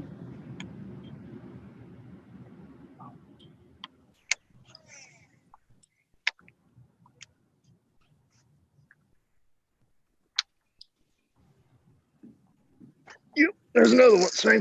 Same cast. Oh, you do got a little shad spawn stuff happening. Oh, it's a good one. Look out, Browning. Uh-oh. This is like a... Well, you're doing a lot of hunting. Now they're getting better. I'm not used to those fish over a 1 1/4. That's better. You big-eyed him or no? No, he's a lot bigger than them other ones. Horton's on the board. Uh-oh.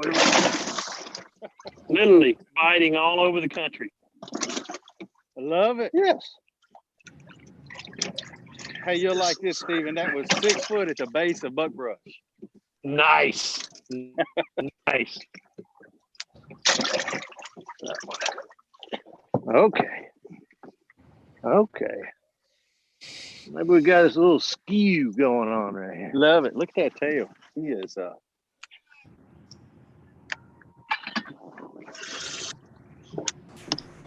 That's crazy, Walker, because it seems, how would those fish know when it's time to spawn around there?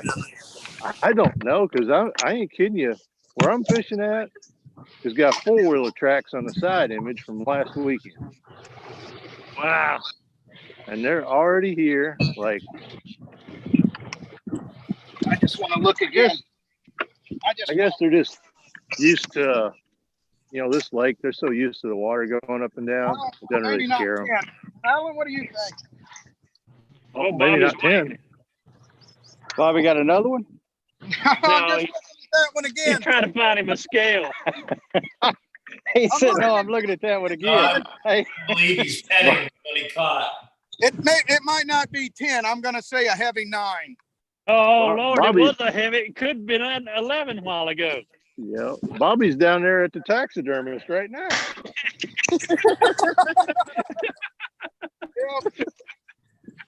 He's riding all over the canal showing everybody. You gotta love it. That's awesome. Yeah. Hey, y'all know what's cool about that? So Bobby's probably caught hundreds of those. Hundreds. And he was like a little kid a while ago. That's exactly right. It's just as fun now as it was the first one. Just as fun as the last one. That is awesome. I think it's actually funner now, especially like what we're doing today. How cool is this that we're all in 4 different states and we're actually virtual fishing live through the technology out today is amazing. But when you can actually do it on camera, I mean, think how many big ones you caught back in the days that nobody saw but you. And now you get to show the whole world when you do catch a big one. I mean, that's what is fascinating to me. That would come off. Dang it. I just lost one too, guys. Oh, I just lost one. This canal earlier. Twilight zone. What do you call this thing? The dead zone. Oh, yeah, the dead zone. Yeah, that's where we got to idle through that 16 miles. Oh, wow. To the Charger. So we got you about where we had Timmy then a while ago. Odd fishing.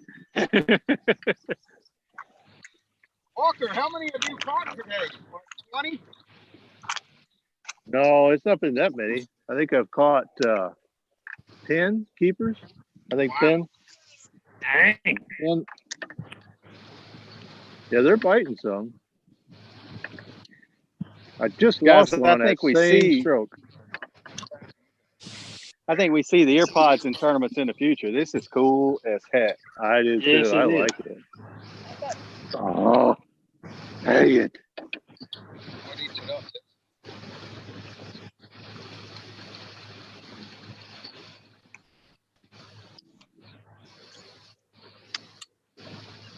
Hey Tim, has the fishing pressure around your area been pretty steady? I mean, I wouldn't call it pressure, but the activity.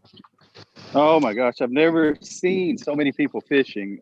This tragedy is definitely an awful deal, but that's one silver lining is how many kids I've seen fishing, over the last 3 or 4 weeks. And the boat ramps have been full every day. So I think there's definitely been some people introduced to fishing that wouldn't have been. Right.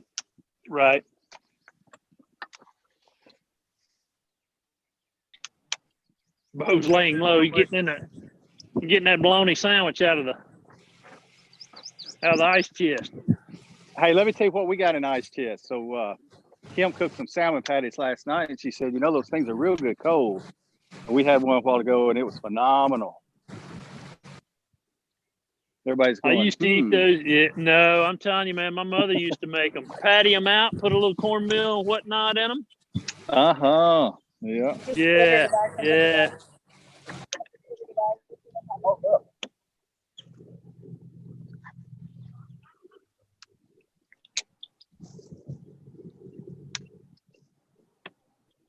Bob, you look like you've got a good lunch going there.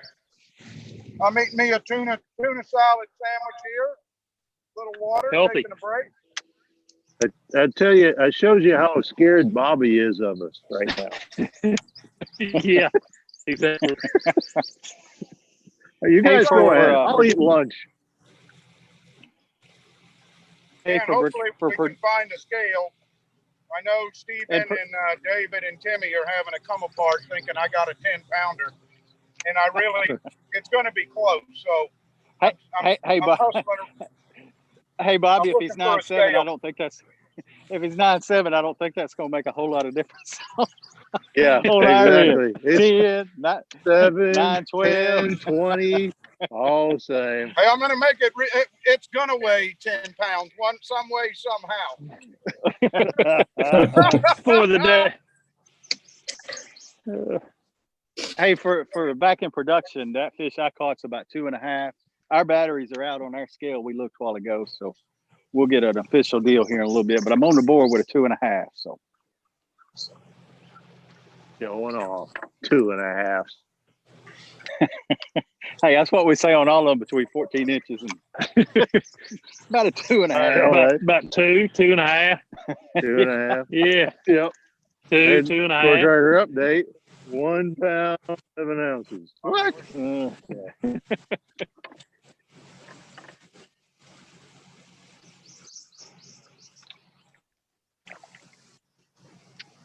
You know, with these earpods in, think about hearing that. You know, everybody listening and Bobby hooting and hollering like that.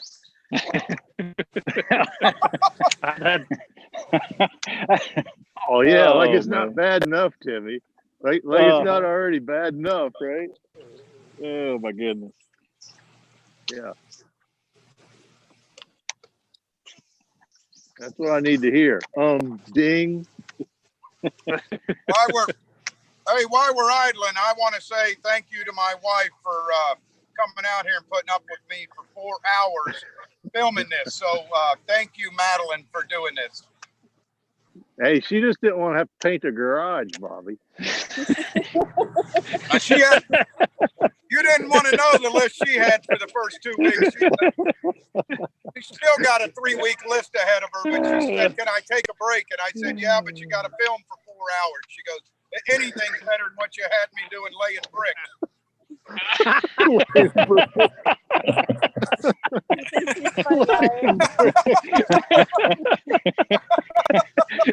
Please just let me get out of the house, would you? I've been out on the lake hiding from them on the Bobby, Oh my God, Bobby, I that's know funny you didn't right just there. say you had Madeline laying brick. Oh my God. Oh man. Hey, Madeline, Yeah. Kim's back here laughing ear to ear. Oh my God. Oh, hi, Yeah. Tim. Well, of course, Bobby didn't make her do it because she wasn't no good at it, so he made the kids do it. Oh man. I can see it now, pro angler. Scan called on the pro angler because Bobby, you ain't right.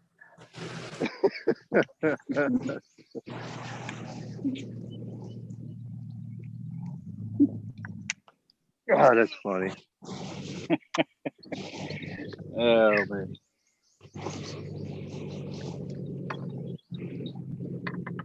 Yep.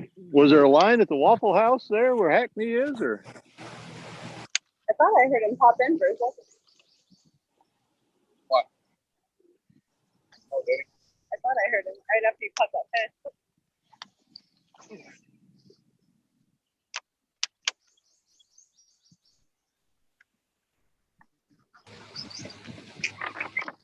Looks like a very high percentage area here.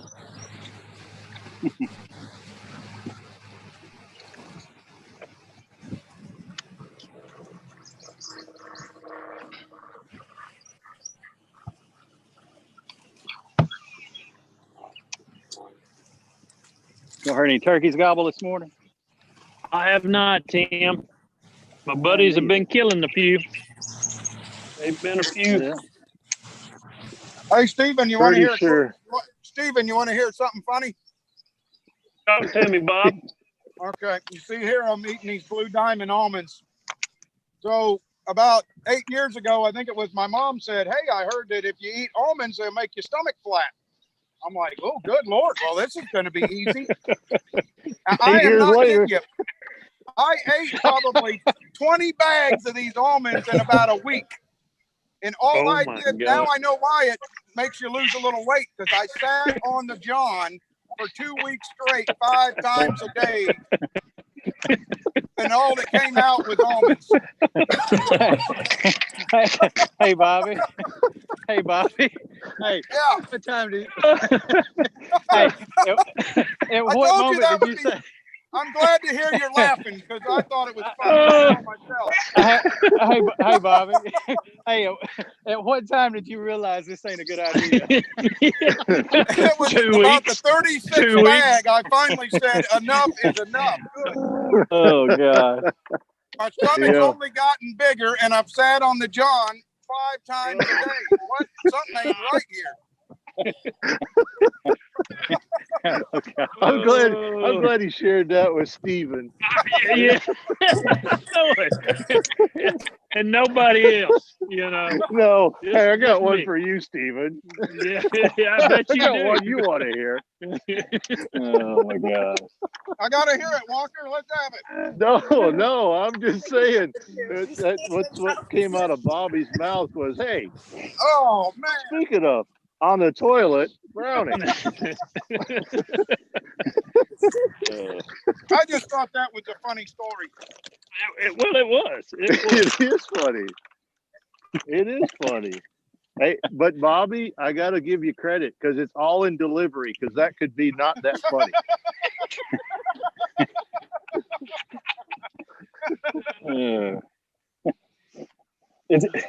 David, it's easy to crack jokes when you got a 10-pounder to lie well in. It is. Yeah, exactly. Yeah, light me up a little bit. Now I can tell you some cool stories, you know?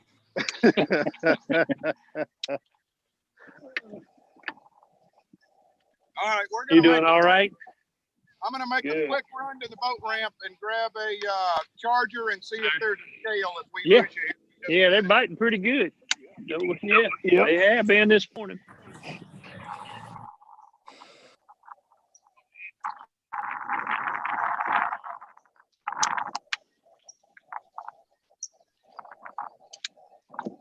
Fish are all right there on that little point.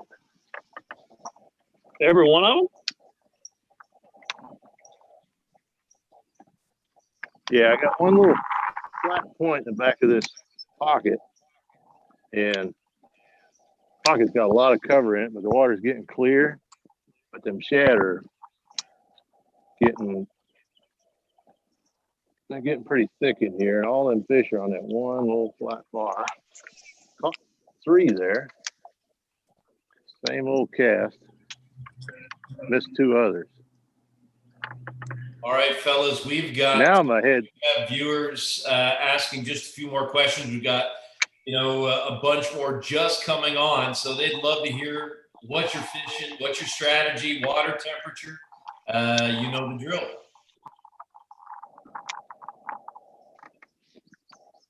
Since I don't have a lot to say, I guess I'll go. Yeah, go ahead, Timmy. That's I have finally found a little bit of water that I got confidence in. I think that's a lot of times with fishing, the biggest thing is getting comfortable. And we had a little fog delay here for the first hour. Getting to the lake, I kind of a joke, we were a little behind. But basically what we're doing, I'm flipping a clone crossing in the bushes. And you can see my money back here, just loaded with them. It's my favorite confidence lure.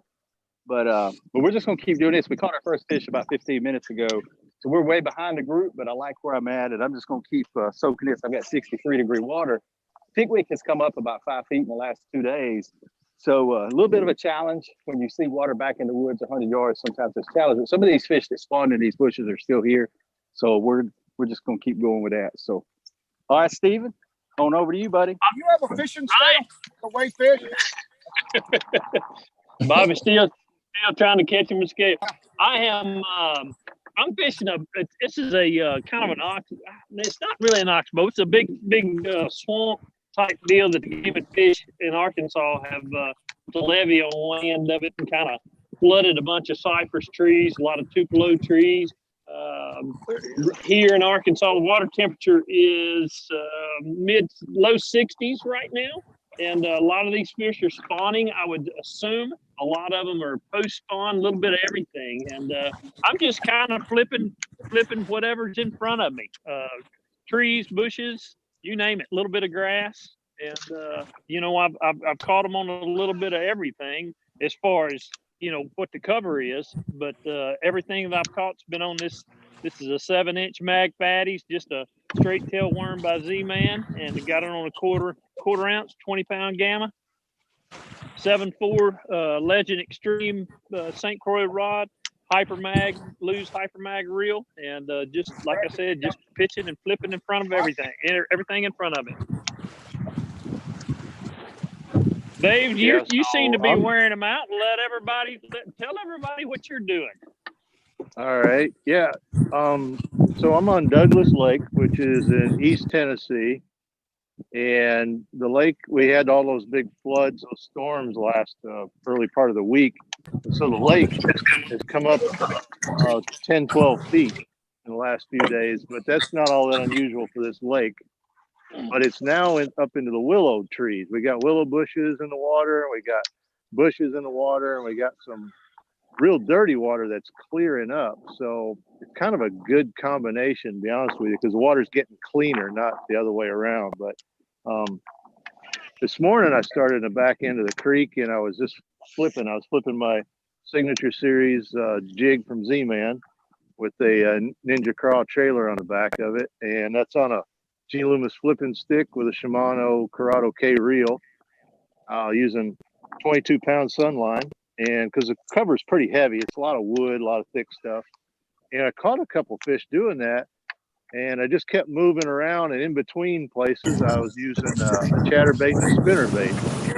And it seems as though here in the last hour or so, the last two pockets I've been in, I've been able to catch multiple fish on almost the same cast.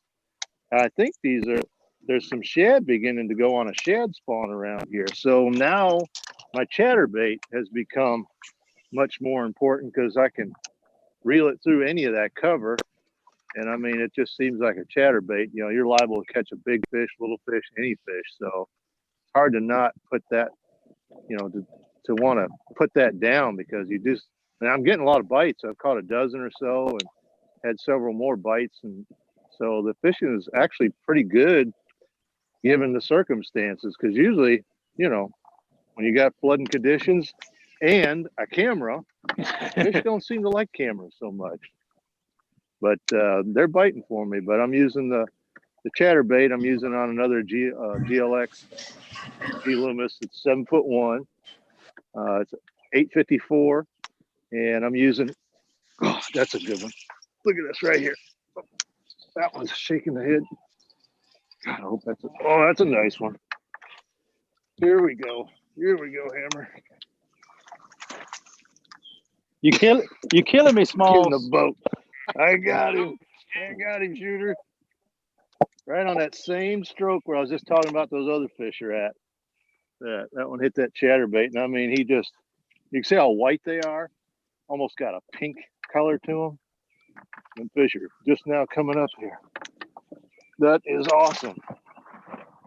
But I'm using a white chatterbait with a razor shad trailer on it. It's one of my favorites. And I really like that trailer, especially if I'm going to reel the bait kind of fast. Some of the swim bait trailers and stuff, I like to use when I'm reeling it a little bit slower. But I like that razor shad action, especially when I'm reeling it pretty quick. David, what size chatterbait? This is a 1/2 ounce. And for that reason, I'm trying to use a little bit heavier one so you can reel it pretty quick.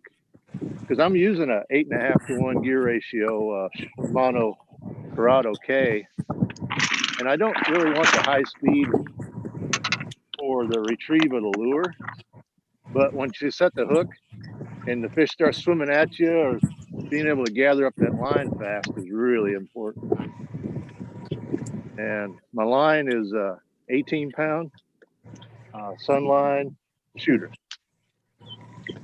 David, how deep is the top of that bar there? Right. About 4 foot, 3.5. That's cool. And, We'll go fish a little bit more. you've got like a little ditch that runs around it. It's like about 6 or 7 foot deep. And I think those fish are just moved right up on top because those shads seem to be swimming around on top of the bar. Like I said, normally they'll be down in the middle of the ditches, but they're like up on top. And I'm sure it's something to do with like a shad spawn, either getting ready to start or it has started happening. Damn, it looks like you're changing. Where you at? Yeah, I just broke off one there down in the not a fish, just broke my lure off down in the cypress tree, and we're just gonna re-rig. I'm gonna go to a little lighter weight too, see if that helps some. Like I said, I like this area I'm in. I've still got in my mind some smallmouth areas that we may run here in a little bit, but keep giving this a try while we're back here. David, how big was that last one you caught? I'd say he's got to be a 3-pounder. I called a 1.5 with a 3 there. Oh, nice. I mean, they're big for me. There's another one. There it is. Yeah, they're definitely I mean, loaded. Yeah, you're killing me, Smalls. I love it. Now this is a guppy, but I'm glad to catch him. Glad to catch him. Hey, David, you know what that spot sounds like? You remember at Kentucky Lake when the water was high and the shad spawn was going on? I think Steve Kennedy maybe wanted in the back of a deal on a little gravel bar. It sounds a lot like. Yeah, this very is similar sounding deal. This is just a little gravel. Got a lot of that little round river rock, real slick river rock on it. So there's really nothing on it. Those places here that have a lot of that river rock tend to not grow much vegetation to it. Right. And there's a lot of banking here that has that little grass and stuff that's been growing up this spring that just got flooded. And the carp are all in that stuff spawning right now. But this little old hard bar right here, it reminded me of a fish I caught there 2 pockets ago was on a spot real similar to this. And I was thinking about this one, but I felt like it was a little early for that shad spawn to be working, but I wanted to give it a try. But obviously it's got to be it, because there's not a group of fish spawning on top of that. They're there feeding. You know, one thing I've noticed on that shad spawn in the past, and you guys can chime in, but like when it first starts, it's one of the few times you can do it in the middle of the day. You know, once it's been going for a week or two, it's a first thing in the morning deal. But yeah, this is definitely just starting to happen. Like these shad were not acting like that this morning. They've just started acting like this now, right here in the middle of the day, and it probably has to do with the water temperature and what have you. But there's definitely something getting ready to start here, and I think that's what's cool about bass fishing is there's always those little windows that are opening and closing, and when you're on one that, as it's happening, it can be so much fun, but so many times it seems like you're on the other end of that, where they were here yesterday and where did they go? And I think this is one of the spots where yesterday there was nothing there. Yeah, Hey, when David, they get let there, me- that's when it's the best. Let me interrupt you guys just a minute. Bobby has procured a scale. It's got to be going though. And he's talked some nice angler on the lake, and it looks like he's programming the scale. I'm not sure he's not putting it in some kind of tear. Oh, you're something else. Bobby had the Sharpie and was writing something on front of it. Yeah. I'm not sure he's putting in like a 6-pound zero in there or something. But anyway, we'll see here. It came on and then it turned off again. There No, goes. dear. It came on. You pegged it out. It's too heavy. Maybe you have to put the bass Just one on. at a time.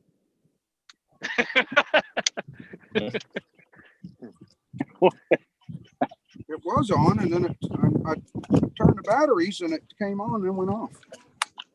Maybe batteries. Yeah. Probably dead batteries. Well, then it weighs 12. I knew it. I knew it. All right, I'll tell you what, this scale don't work, but we got 2 guys here that I picked the scale up from, We'll get them. We'll ask them and get an honest opinion if we don't find a scale. We'll give them to give us our honest opinion. How's that? There you go.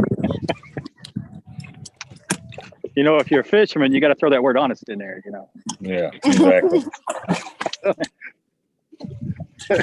Yeah, the old opinion scale. How's this gonna work? Okay, let's see how good they are. We'll show them this one first. How big's this? Okay, that's £1.7, they said. Okay, let's get their honest opinion on how big this fish is, guys. I didn't hear that 7, did y'all? 1.7. I got at least a 9+ pounder is what they're saying. I'm saying 9.5. Now I got a 9.5, they're saying, right? Absolutely. That sounds like an That one ox. guy said it was I the said it biggest. was close. That one guy said it was the biggest mudfish he ever seen. That's a beast. They said it's close to 10 pounds. But we will keep looking to find a scale that works. Thank you, guys. Thanks, guys. Here, Madeline, let's do this with these nice guys. These are my new buddies here. Here we go. I need a. You want to give me? I don't have a way to take a picture. I'm filming you. Yeah, I'll give you my phone. Yeah.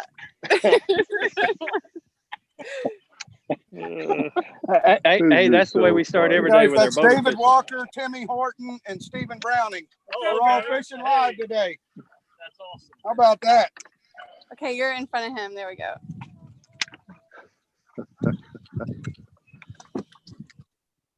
Okay, I took a few. That's a feat, ain't it? That's one of the only boat ramps I can get into. Oh, really? Yeah.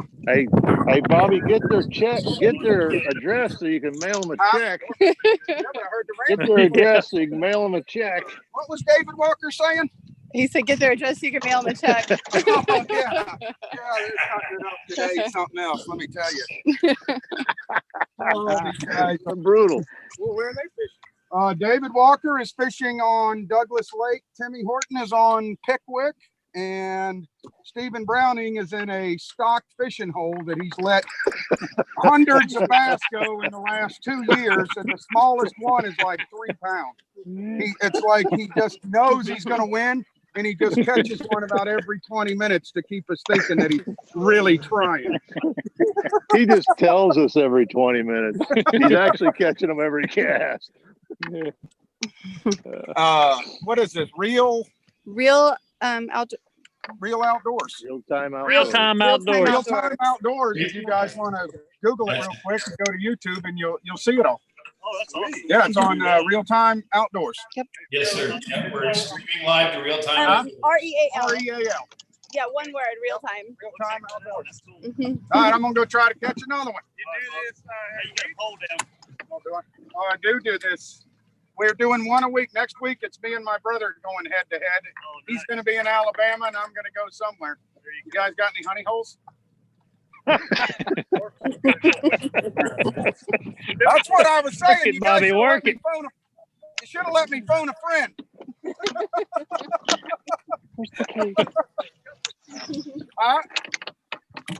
December, be at the Bobby Lane Cup. I'm looking forward to it.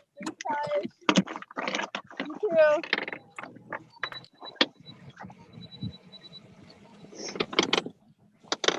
Yo. All right, well, we're running live now. I got one about 10 in the bell.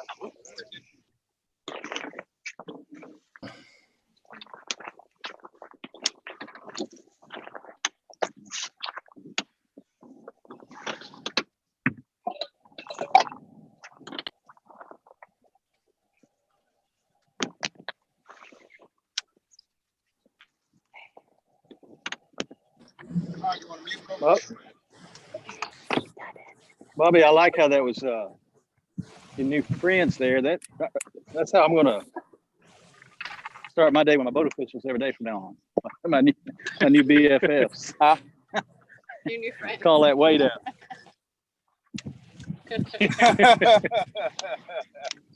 Stroke them a little bit. Yep.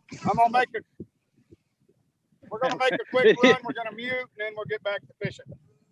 What you guys couldn't see was Bobby had a money bag and a Sharpie and had 15 pounds written on it and was holding that up to those guys. Holding it up. Yeah.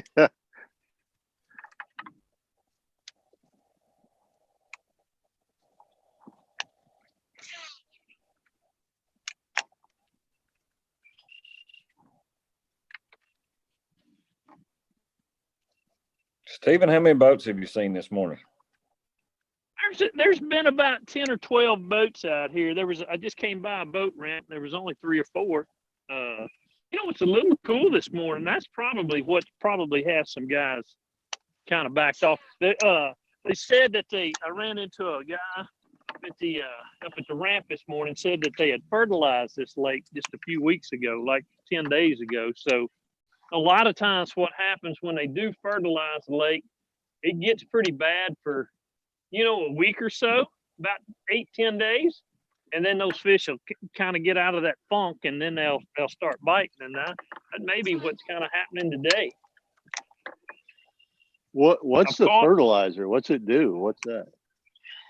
Oh, it just kind of brings the nutrients in the lake up. It's they do that a lot in some of these smaller places in Arkansas that they don't have a lot of natural runoff in. So it just kind of helps them, cool. helps them stay healthy. I get you. That's cool. Yeah, the lakes here on the Tennessee River have changed so much. Years ago, like the watercolor always used to have a lot more color to it, real green looking. Right. But all the banks were surrounded by farms, cattle farms, corn, soybean, all that. And all that runoff is now gone. It's houses and, a lot less vegetation. And so you just don't have that fertilizer like you're talking about that ran off into the lakes anymore. It's just not there. The lakes have a lot less color than what they used to have. I think it's really more for the bait fish, to kind of start growing some of those little bugs and stuff in the water. And, it's more to keep that bait fish population healthy. And that, that just kind of goes hand in hand with the game fish. Oh yeah. You got to get that zooplankton growing.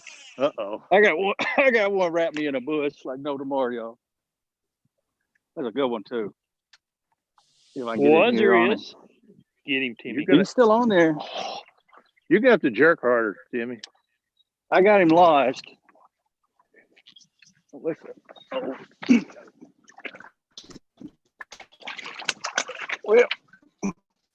sounds fishy.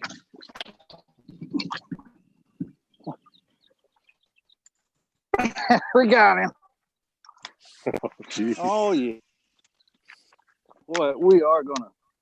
Can y'all let me give a? Got him in the tongue. I may let this one go, but we're gonna get a 2.5. We're gonna say 2.5. I'm gonna let this one go, guys. My battery's dead. 2.5's on the light side too. Oh, I think it might have been a little better. We're gonna give her 2 3/4. Hey, I'll take it if y'all give it to me. I don't care. What do you think? We'll watch the replay later. Yeah, exactly. Hey, and where can we watch the replay later? How will that work? Good question. This is it's live to Real Time Outdoors on YouTube, so you'll be able to watch it there, and we'll also be sharing it with each one of you to put on your own YouTube channel. So perfect, awesome. Mafia, it'll be on Langley. We'll have it everywhere. Cool. That's good. Good to know. Because I got to see this 6.5 that Bobby caught. I just want to listen to him giggling all again. I know. That's a new ringtone. Yeah, that was worth the price of admission there. I promise you.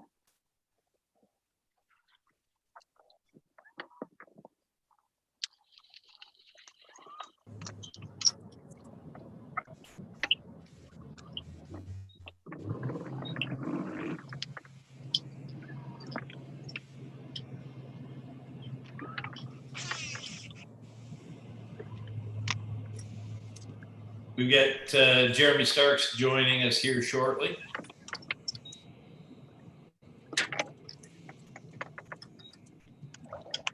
Get Jeremy out of the turkey woods today, huh? Uh-huh.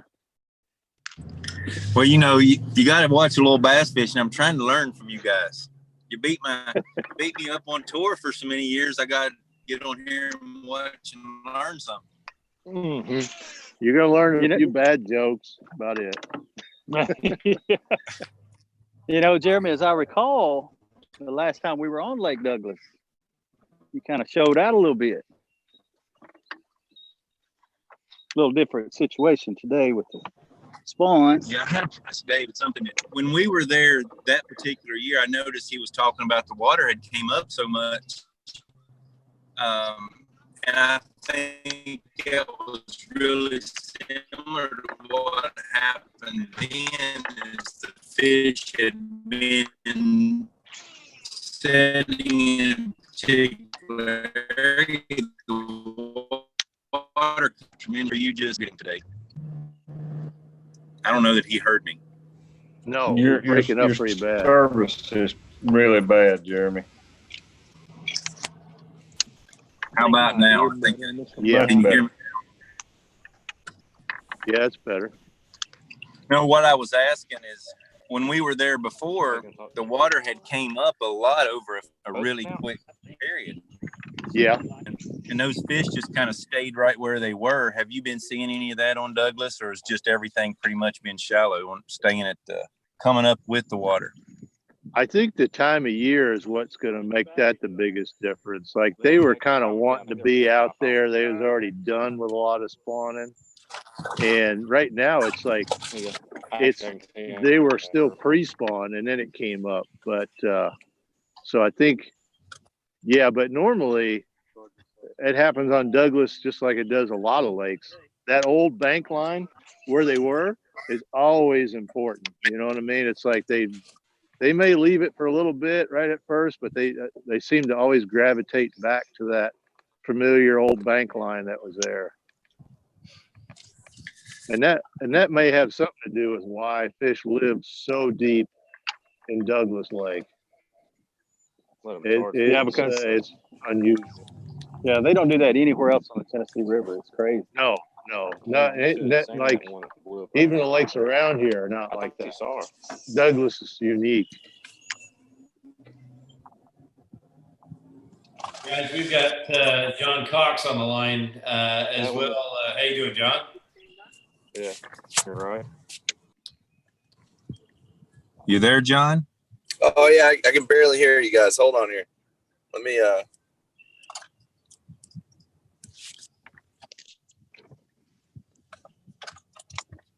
Oh yeah. Yeah. All right. So I was reeling my chatterbait up to make another cast, and there was 2 shad swimming with it. Oh yeah, shad spawn 100%. Yeah. Mm-hmm. How about that? How weird is that? There's a fish. Yep. Exactly what's going on here. How cool is that? That's killing right me. into a shad. You know what, David? I have told my buddies we're 2 weeks away. We're 2 weeks away. I wouldn't doubt it's happening here. Now that is so cool.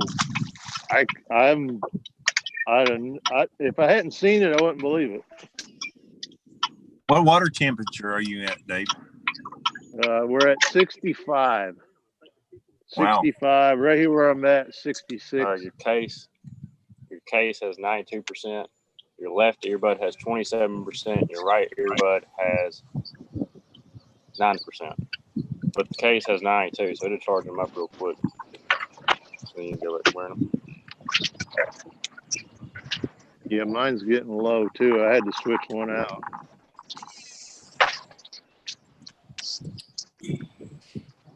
Hey, John. Bobby. John, you with us?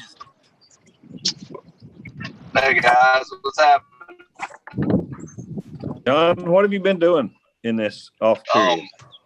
I've been working on the house a lot. It's been pretty rough, man. I'm really ready to get back out there. I fished a little bit. We went and fished this lake the other day, and the cops came and kicked us off in like an hour. and we had to pull it out, and they were going to write us these warnings and stuff. But so that kind of stinks. But I think we're going to get back to going here hopefully soon again. Sounds like you're about to get run over by a train. Yeah. Hey, can you see where I'm at? Here on the. You got a backdrop. Yeah. That's how I'm wishing I'm fishing. I'm actually in the car riding at Chipotle. You can see the bed in some of these clean spots. Mm-hmm. John, how's your pet fish? You still feeding them daily? Yeah, I don't. They're doing good. I started them. The shiners were costing so much money to feed them, so I transferred them over to bologna. Just feeding them bologna every day. Oh. Yeah, I went today and I cleared the whole rack of bologna, and I was walking out, and this lady looked at me like she was disgusted with it.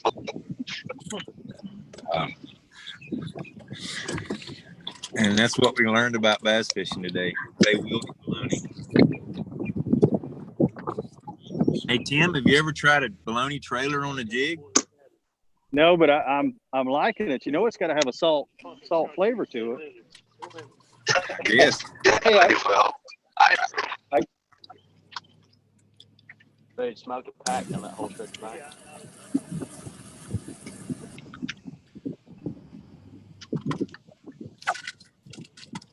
I heard a hook set.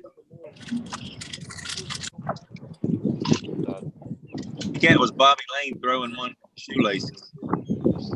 I thought you turned and looked at it.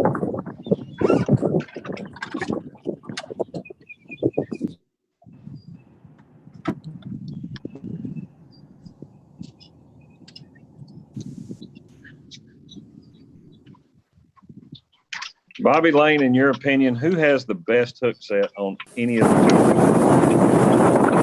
Oh, man. I like watching Joel Rigby when he gets a bite. If you don't grab the rod, stand up and puts every single ounce of energy he's got into that hook set. It's crazy. It ain't just a wind and pull. He sits in there, he gets I thought I had to. everything. You get 205. Have you get 19? It's like 19. It was 19. You got 2 pounds of it.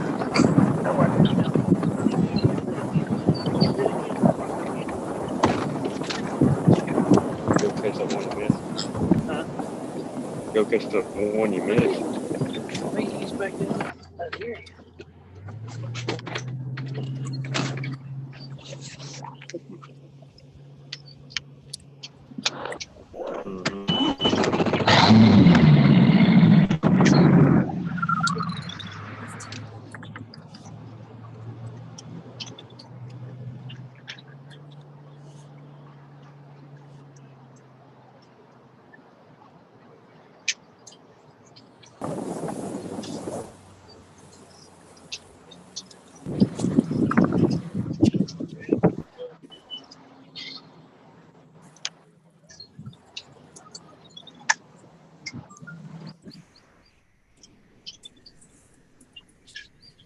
John, any word on when your tours? I know you're still fishing both tours. Any word when they're going to crank back up? I was actually couldn't sleep last night, and I was looking at a lot of them, and the way it's looking, it's not looking too good to fish in both of them. I'm gonna probably have to miss 1 or 2 and maybe miss a full day of practice. But we'll see. I mean, I think we're gonna go back. Different states are gonna go back at different times, so maybe I think they're still gonna. The schedule's gonna change a little bit, probably. Yeah, I heard yesterday, unconfirmed, that y'all were coming to Dardanelle here in July on the FLW side. Yeah, that's what I saw that too on the thing. And, hey man, it's good to see you. I ain't seen you for Yeah, but I mean, we're supposed to be coming back there, so that should, you know, I don't know how till I will fish there, but I mean, at least hopefully we'll still be able to get that one in. Yeah, it'll be really hot and really humid. It'll be just like being in Florida, right? Right. Perfect. You can't hear him?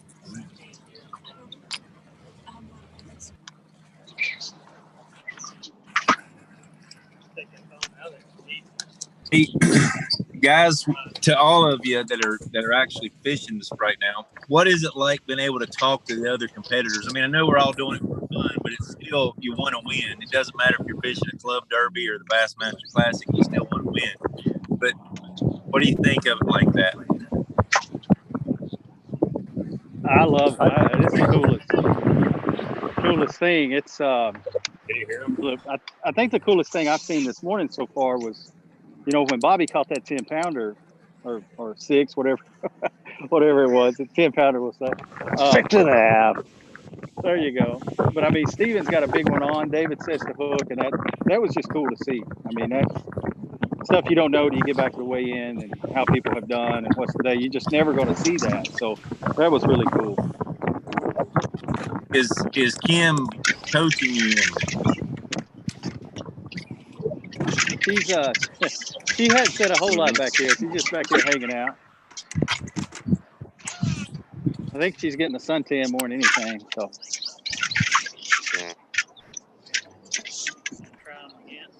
Yeah. I absolutely love it. I think it's great. I've done more laughing than I have fishing today, listening to these guys hem haul around. It's actually super enjoyable. It's fun to listen. Open it and don't take them out. It's good stuff. I truly enjoy it. Yeah, I agree. It's really fun. It's like, I mean, because when you're fishing with somebody in a boat, you just kind of take out. Yeah, just put them in. Just keep fishing and you're talking back and forth. And with this scenario, it's like we're all in the same boat together because we're all just kind of fishing and talking back and forth. So it's, I really like it. I had no idea what to expect, but it's cool. I think this is. I'm with Timmy. This has got to have. It's got to have some traction because I see this happening more often. I really do. This is cool. I don't know if you're some Bluetooth without leaving. Steven, is it killing Bo that he's not fishing right now and he's having to watch you? He'll send us another invite. No, it's still good. I don't think he heard me. He's culling 6s.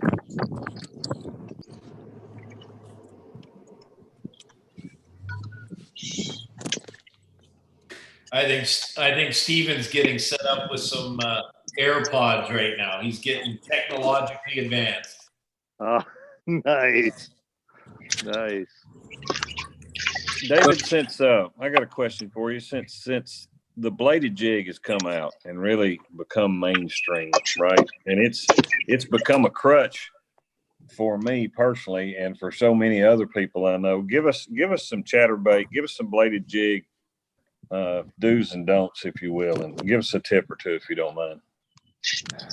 You know, the more I fish the chatterbait, which is a lot of years now, the more I realize it's not very situational as I once thought it was.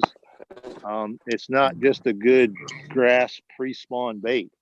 You know, here I am using it here on Douglas Lake, catching shad spawn fish with it. And so I think that versatility is something that people probably need to wake up to, is just how much longer throughout the year that it works. And it doesn't have to be a grass-filled lake. It can be just any lake. And that, you know, there's something about that movement that a chatterbait makes that it's pretty undeniable that the fish like it. And there's, you know, if you're not throwing one, you're just asking for a beating, because it'll catch any size of fish. But I think the one thing for me is I like to fish the chatterbait to where it is near whatever cover it is that I'm fishing. And the way I phrase that is because, like, even if I'm fishing deep water, I'll keep the chatterbait close to, like, say I'm fishing a marina dock. or floating docks. I keep the chatterbait up and near that cover. If I'm fishing a grass lake, I like to keep the chatterbait down in around whatever cover it is. I like to keep the bait close to that type of cover, whatever it may be. And then I think trailers is probably the next biggest thing as far as, you know, you can really change the look of the exact same chatterbait by adding, say, a big 6-inch trailer to it, or just a little, like the old original split tail that it came with. Make that bait look a lot different. And so for me, I basically used like a turbo craw a bit when I first started using it, but now I've become quite a fan of this white one. Oh, there was a bite right there of the razor shad. I like that look a lot. So, and they all work. I think that's the cool part about it. You know, fish what you got confidence in, but chatterbaits the most. And white ones, black and blue, green pumpkin, those three you gotta have. You got to. And then once you get those and you get catching them, you get addicted to it. Next thing you know, you've got all the colors of them, and you know they all work. We saw this year that red one. Boy, that thing really took off. You know, people went crazy getting that red one, and you know it worked well.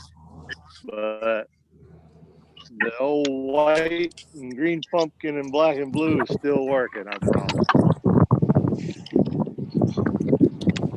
And do you 2 follow-up questions? Do you throw a 1/2 ounce more than any other size? And do you throw it a lot of the same applications as you do a square bill? Yes and no. So the 1/2 ounce is probably my favorite one. The 3/8 is going to be very close second to that. And the reason I like a 1/2 ounce one is because where I live at, I tend to fish. I got to fish a little bit deeper stuff. And if I was fishing like cypress trees all day, I think maybe that lighter one, because you can reel it slower and really slow it down. And that's when I'll go to my lighter one, is when I'm going to really want to reel it slow. But most of the time I'll use a 1/2.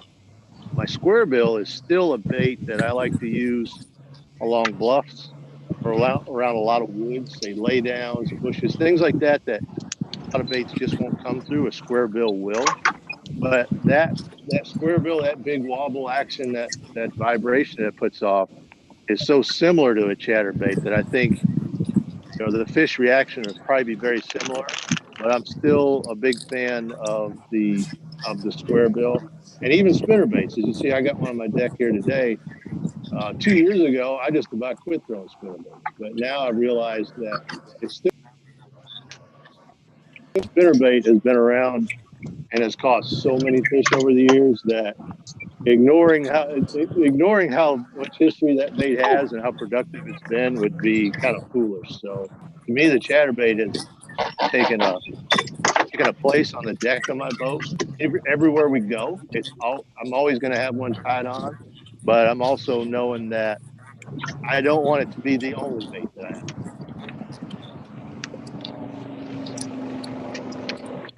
All right, guys, I think I'm back. Oh, Browning. Browning's back. Guess who's back? Back again. David, expanding again on what Bart asked, you mentioned the spinnerbait. Other than the ability of that bait to come through a particular cover, is there any other reason you would choose a spinnerbait over a chatterbait? Is there a particular time, a situation? You know, what kind of factor plays into it? Well, you know, that's one of them things where, you know, you have kind of assumptions going into the day that they should be biting this because of that. But then once you get out there, you kind of let the fish tell you one or the other. And for me, this time of year, I like a spinnerbait, but I like round-bladed spinnerbaits, so it's got that real same feel to it. But now we get a little bit later in the year, and say the water's really clear. like a double willow leaf spinnerbait to me is, I mean, that's hard to beat because you can fish it slow and get it down there deep, or you can burn it real fast. And it's more about the flash of it than it is the vibration to it. So I think at those times when the water's a little dirtier, or the cover's kind of heavier, where that vibration is a trade-off, when the water's really clear, I like the idea of it's very visual. And so I think that's when I'm going to start off with the spinnerbait, but if they'll bite the chatterbait, I'm fine with that too. But generally, when that water gets really clear, it becomes difficult to catch them on the chatterbait because it's more of a movement, that feel of the bait, than it is the look of that bait, in my opinion. You know how it is. You get out there on the water, fish prove you wrong every time. No, but that's a good point. You know, at least it gives you a base on how to make that decision.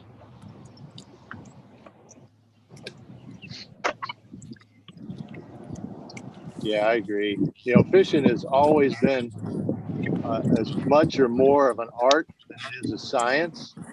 And I think that's why you've always got to you got to fish confidence. You got to keep an open mind because, man, it's not always a if this, then that. There's so many times where you'll be like, can you believe this happened? Or I couldn't, this happened. It was just so strange. Like, why were they doing this or why were they doing that? Those fish will always fool you doing stuff like that. There's never an absolute that if this happens, then you have to do this. If it was, you could learn how to fish, school book taught and be an expert at it. But those fish, they do what they want to do, and they don't always react if this, then that.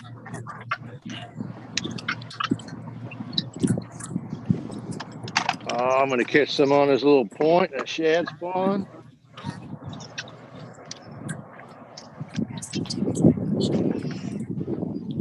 I done got me 2 more here, guys. Have you caught 2 in that time, Tim? We missed it. Yeah, I got. I've gotten in the back of this very pocket, We and can there's see you now. Bushes out that are a little deeper. So I done got me 4. One more will have a limit. Here we go. Now, what are you flipping there, Tim? Awesome. Kim, I'm gonna let you shine on the money bag there and take a look at this a little bit. I've got a flipping stick and a Team Loose Pro, but this is just, when we designed this on the head there, and just got those flapping features that move out. When I'm flipping bushes like this, I like a head that's real meaty, and probably got more of these in my money bags than anything. But with these bushes, Kim, I'm gonna let you come up here and look. But really, what we're trying to do, like we'll take this one for example right here, just try to get right in the center of it, and that's where both those fish were. And you can see on the depth under here, we're in 4.5. So they're down at the bottom of them. I'm imagine these fish were spawning on them before the water came up, and those were pretty quick. So, but anyway, it's kind of what we got going. We're about to the end of it here, though, but this should be a pretty high percentage area. Yeah, thanks for explaining that. So you think they're just sitting down there at the base of those deeper bushes and not, or is it where you can't get to them, where that water's come up? You think there's fish in behind there that are up shallow, you just can't reach them? Yeah, I'm sure there is. I mean, I can see back into the woods here, and it's the water's as far as you can see. So, similar to what you guys were talking about that original shoreline earlier, there's just something magical about that. We have a lake here that gets drawed down that I live 16 foot every year, and that water can keep coming up, and they just stay on that old shoreline. And I don't know, I guess it just becomes home to them. But it is fun wrestling them out of these bushes with this braided line. That was pretty cool. When you're in a place that just looks fishy, what we're seeing on the screen, it looks really good where you're at. Yeah, I love this. I guess you'd call it this debris that's kind of washed up in these bushes too, creates a little bit of a canopy. And man, that was fun to yank them out of those bushes. I'm not getting the size those guys are, but it feels good to get close to a limit. But dang, you guys an hour head start. I don't know that would be helping me a whole lot with what you guys are catching. Oh, okay. Hey, I tell you what though, Stephen, it's really cool seeing the different patterns. I mean, I was listening to David talk that, and I'm just seeing it in my head, in my mind, what he's talking about on that chatterbait. And I can see you on those cypress trees down there, and Bobby, he's going to catch a 10-pounder no matter where we go. That's just his MO. But this is really cool. Yep. Yeah, I see Bobby with that frog popping around the bank somewhere right now. Did he catch that fish? Oh, he caught it on the chatterbait, didn't he? Yeah, did. Yep. Bobby, how big was that first one you had on the frog? Between 1.7 and 1.9.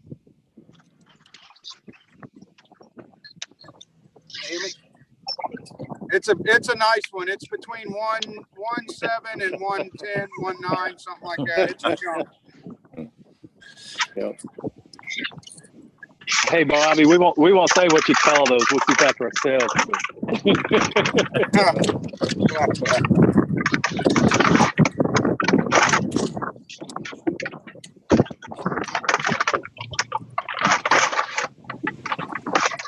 So very high percentage Bobby, bush who's got the biggest? Who big eyes them on tour more than anybody? Who Well, always big eyes them? he doesn't fish our tour, but the one that big eyes him everywhere he goes is Mark Menendez.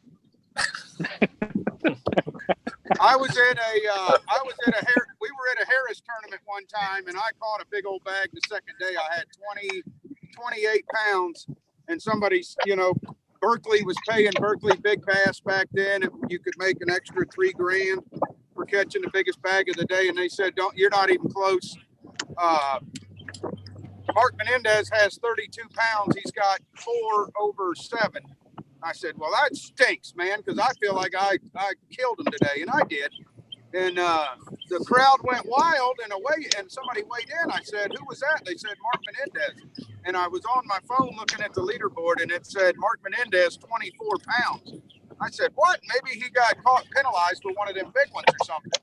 And he had his 4 7s, his big fish was 6'10". So the good news is mine weighed 28, and I thought I had 26. So it worked out well, but he's done that on several occasions where he just, I guess, maybe 6-pounders turn into 8-pounders, but that's not a bad problem to have if you're catching them that big. Yeah, well, I think we all could agree on giant. Oh God, giant. Oh yeah, I think we know who that is, Walker. I can Hey, have you ever beat your head on a steering wheel? That's all I want to know. Have I ever what?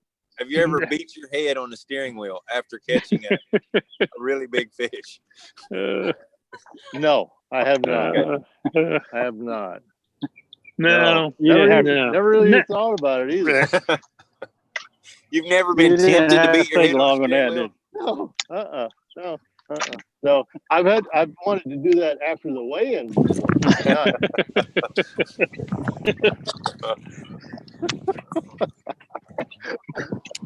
Are you still with us, John Cox? Yeah, I'm here. Have you ever beat your head on the steering wheel? No, I usually wait till I get back in the truck after that. Never in the boat.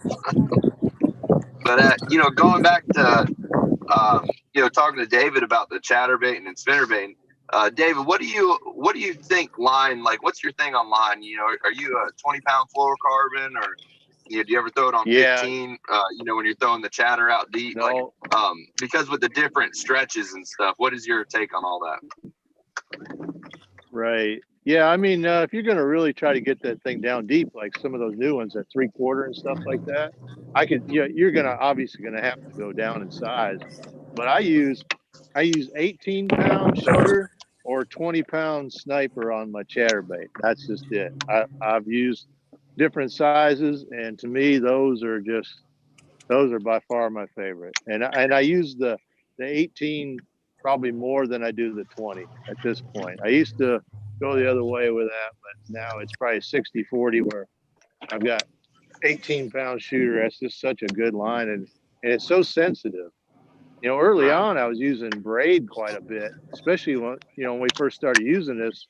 Everybody used it in Florida around grass. That was it, and I tried braid with it, and that that the feel is great, and you can kind of cut it through the grass. But honestly, I think the fluorocarbon does a better job of not losing fish, because I don't lose many fish on the chatterbait, whereas when I was throwing it on braid, that was not the case. I lost a lot more on braid. Huh. You guys glass rods or graphite? Glass rods or graphite on your chatterbait? I use graphite. I use a GLX jig and worm rod, and I know there's a lot of guys who use graphite. Brett Height, he's a good friend of mine. We travel together when we're camping and stuff like that. We camp next to each other, and his theory on the chatterbait rod and mine are pretty much polar opposites. I do not like to use a composite rod on a chatterbait. I just don't like. I don't like the feel of it. I don't like the my hook set into them. I visualize the chatterbait to me is basically a swim jig, and it's got a blade in front of my swim jig, and I do not want to use a soft action rod with my swim jigs.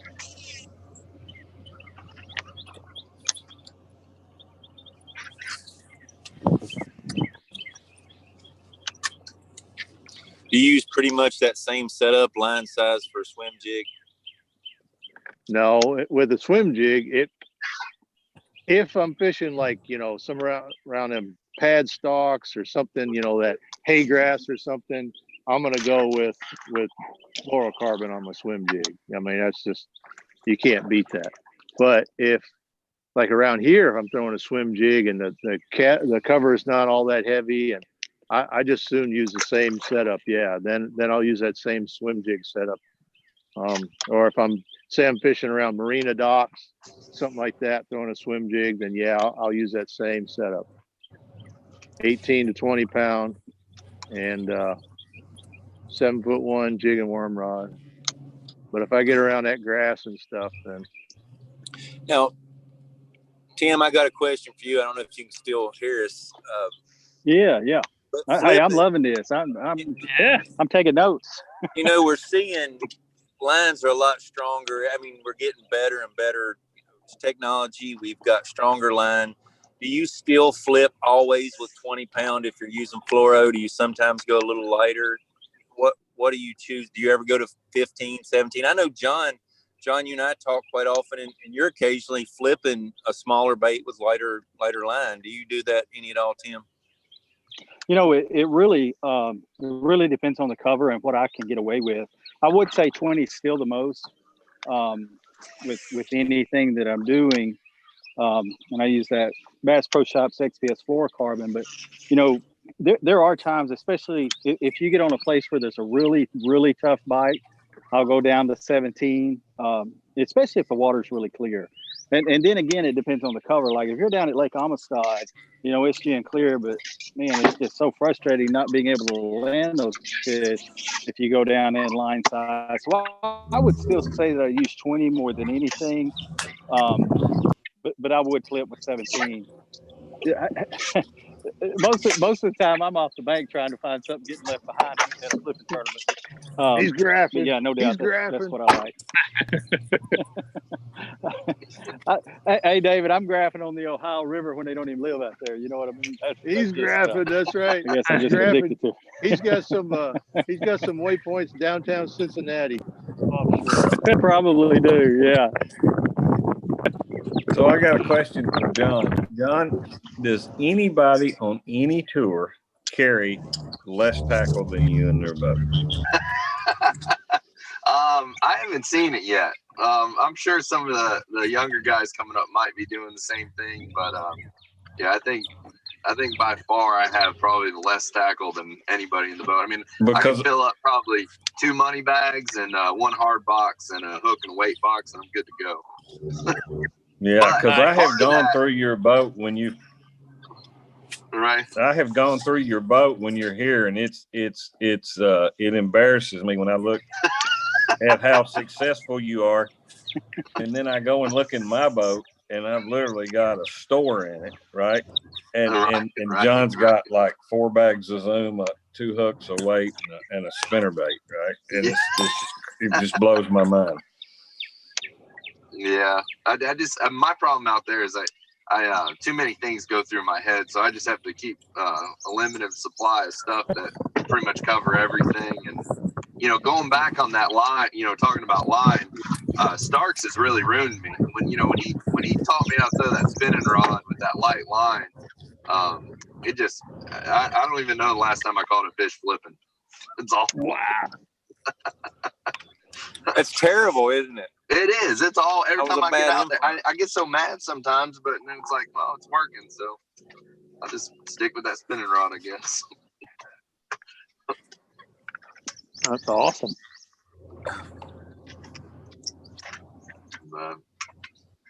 Yeah, I mean, I think that's an applied thing that John's using there.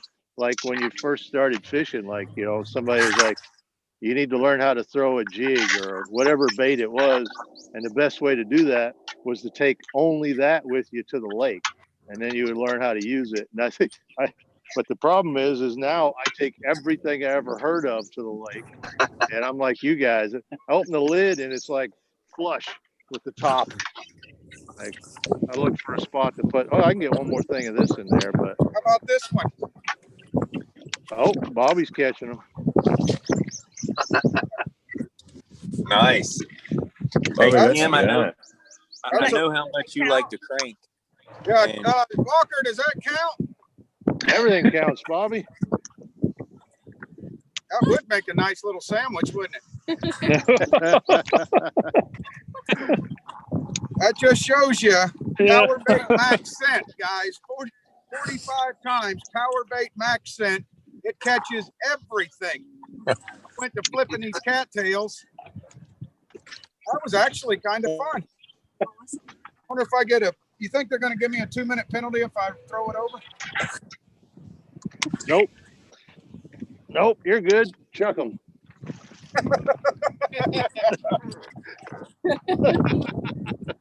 Yep.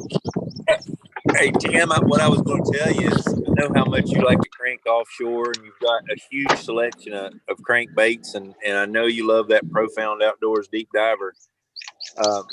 And I had called John one day, and I believe you guys, he was just out fishing somewhere. I believe he was on the Tennessee River. John, you remember this, and you had decided you were no longer carrying crankbaits except a rattle trap. And I said, what if they're deep? He said, they sink. I love it. Oh, my God. Yeah, that was true story. Is that a true story? You went a whole year and you carried nothing but a rattle trap, and that was your answer for if they're deep. You just let it sink. Yeah, 100%. I never threw a crankbait, and it's crazy. I went fishing with Brad at the beginning of this year when I went and got my boat wrapped, and he was like, man, you got to throw this Fritz side. And I'm like, man, I don't know. I don't like throwing crankbaits that much. And I caught them so good. And then it was crazy, go to the next tournament and catch all those big ones on it. It was just unreal. So now I got a whole box of crankbaits. Hey, John, that's all the competitive fishing league needs is you getting dominating offshore along with everything else you got going on. Hey, oh, man. I don't know. But I'm going to tell another John Cox story. We were smallmouth fishing, I believe, on Lake Erie. And I looked back, and John had been catching them pretty good. And I seen him putting a bait on, and he had snuck some crawdads in the boat. He was drop shotting a crawdad. Yeah, I remember that. That was a pretty good one. I didn't even know they sold live crawdads at some of them tackle stores there. And I was back there sitting on the seat, and I was watching the graph, and I was like, oh, there's one. I dropped down to it, and every one of them would eat it. It was unreal. Oh, my goodness. A live crawdad on a drop shot is deadly. Oh, yeah. Jeremy, he didn't let you know about that till after he caught him to you, did he? He was about out of crawdads. Ready to go back to the bait store, I can tell you. You want one? I got one left. Yeah, I got one more. You know, John was headed somewhere. I can't remember where the Derby was. It might have been up at Beaver. I can't remember. But I asked John, I said, John, you know, of course, everybody knows John fishes out of a 10 boat, and he doesn't have the fuel capacity that some folks have. And so I was quizzing him about how he worked his practice out. And John said, you know, generally wherever I launch, I just look to the right or the left, and whichever looks better, that's the direction I go. And I run about as far as I can and be able to troll back. And I just go to the bank, put my trolling motor down, start diving my cricket back to the dock. I think I'm going to take that approach. I think that's not a bad way to do it. Yeah, I think that was that year. I didn't really have much money, and I just fished by the boat ramp every tournament. I was like, I must stay close. Just get a check. What do you think of this format, John? Are you going to join in this next Derby? Oh yeah, I want in next time. I'm in. I've been dying to get out and do some fishing. So it's you know, it's really hard. It's hard to you realize how much you miss it, and you know, especially with, you know, in this time, like it's like, you know, we're at home all the time, and I'm so used to going and, you know, and planning for each tournament. It's been so weird. You know, it's more of like, oh, what project am I going to do tomorrow? You know, instead of where are we going to fish next week. So I can't wait. This is you know, this is a cool way to get out there and you know, start catching them.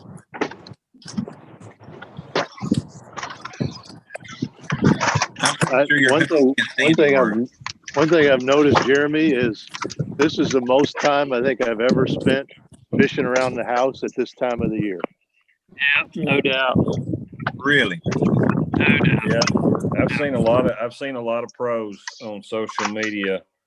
I saw Polinick last night said that it had been 10 years since he fished in Idaho in April. You know, because you guys are on the road so much, and so it's, you know, it's kind of neat that you can reconnect with your home waters during the prime time for a change, because you're generally all over the South and Southeast somewhere, you know, fishing everywhere but home.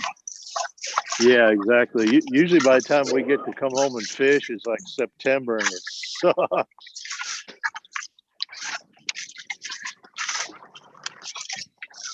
John, if you were fishing this Derby today, what body of water would you win to? Would you be right there with Bobby? Man, I don't know. You know, I talked to Bobby last night, and we were just trying to, you know, brainstorm with some places. But I don't know. I mean, I would first, I'd want to go in my backyard, but I guess since it's not public, I would probably have to pick somewhere else. But man, I don't know. No, you can. Probably have to go on the river or something. So around here, there's not too many ramps open right now by us. So where are you at, Bobby? Where'd you end up going today? Yeah, I'm down in South Florida, about 30 minutes from the house at a place called the North Chain. I'm in Lake Haynes now. That's where the boat ramp is. And then that long Miracle Mile Canal leads you over to, what's the name of that lake there? Rochelle. And that's where I caught the big one this morning. And now I'm back on Lake Haynes just fishing some scattered grass. I'm really enjoying it, listening to you guys and cutting it up. I mean, this is pretty entertaining. I love it. Especially catching 10-pounders. Yeah, that makes it way more fun, Mommy.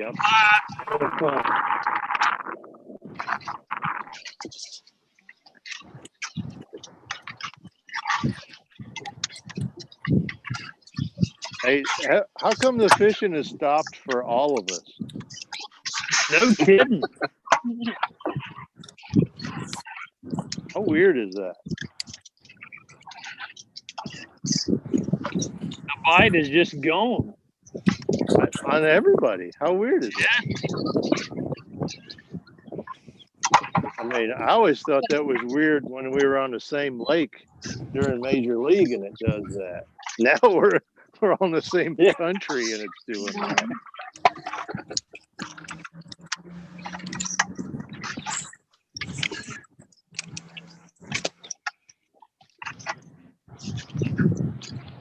Somebody go ahead and Guys, break the ice. Yeah, go ahead and catch another. Hey guys, I'm gonna sign off for just a minute and make a run, and I'll get right back on when I get where I'm going. Good luck, fish. Timmy. Lead fish to find fish. I Yeah, think that's Timmy's right. been on there for 20 minutes total. He's done so much running around.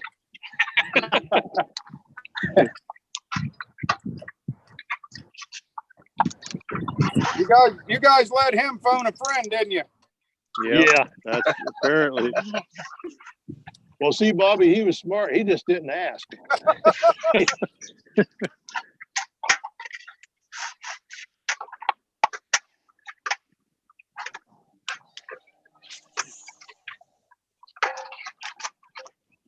Wind's starting to blow a little bit here. That should help.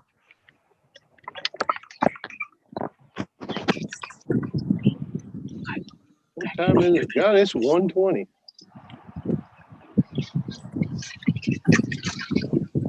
Timmy going to that smallmouth spot. Yeah, he thinks we still got an hour and a half. Oh, him. He only needs about 5 casts. Yeah, that's Some right. of those big smallmouth over there on Pickwick. I've seen some pictures of them catching some. Man, they nice ones. As much current as they got going, that should be happening.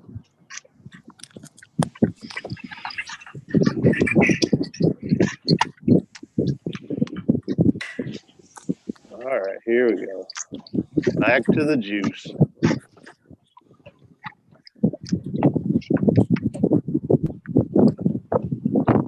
Yeah, Walker, I turned around and came back through the little area. I had like 3 or 4 bites in earlier. I was thinking maybe I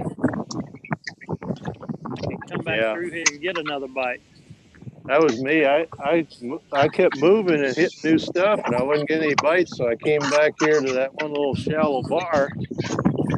But we'll see here in the next few minutes.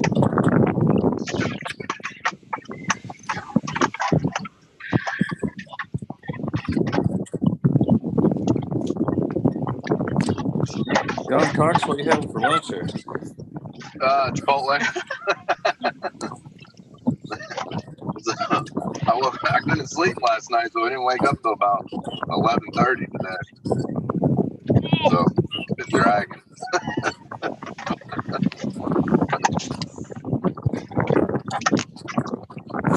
That was the thing not too long ago where you'd watch people eat food on the thing. What was that called? Crazy? No, it was called something. I can't remember what it was called. It was a funny name. Right. Yeah, you remember those things? Yeah, what were they nice called? to sit down in one again, won't it? Yeah. God. I know Yeah. nothing's good anymore. You know, you have to get everything to go. It's cold by the time you eat it. Well, hey, you know what we should invent? We should invent a place where after you eat, you just get up and walk away from the dirty dishes. That's what we should do. Nice. Right.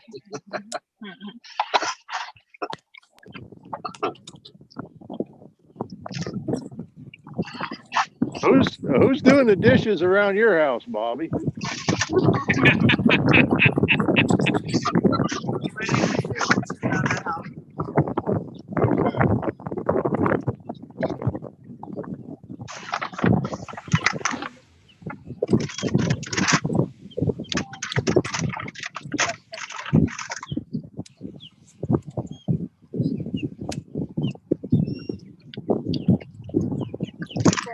Didn't want to answer that question. Who's doing the dishes around our house? Oh, yeah, who's doing the dishes? It's not me. I'm too busy fishing, and I've got other things to worry about. But my wife has actually been training the kids very well to do the dishes also. The Lane kids are ready to go back to something, I promise. They thought this was going to be a joyride. That's funny right there. I don't care who you are. That's funny.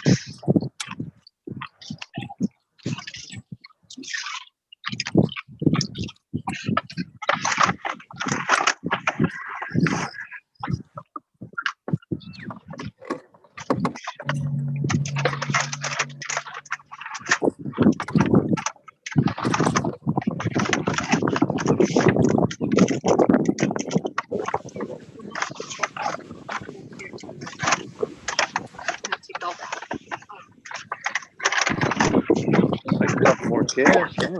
We're gonna go somewhere. This ain't working. They die on you, Dave? Yeah, I'm not getting any bites. Like, that's the way it is here. I mean, it's just. I'm not getting any bites, and I honestly don't feel like I can get a bite. You know what I mean? Can get a bite. Feels kind of dead. Yeah.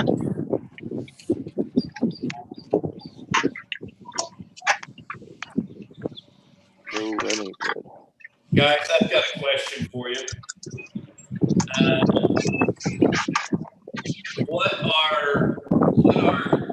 Is the biggest bass blunder you've ever experienced? What's your biggest bass blunder? Your biggest bass blunder. Not bringing a scale today.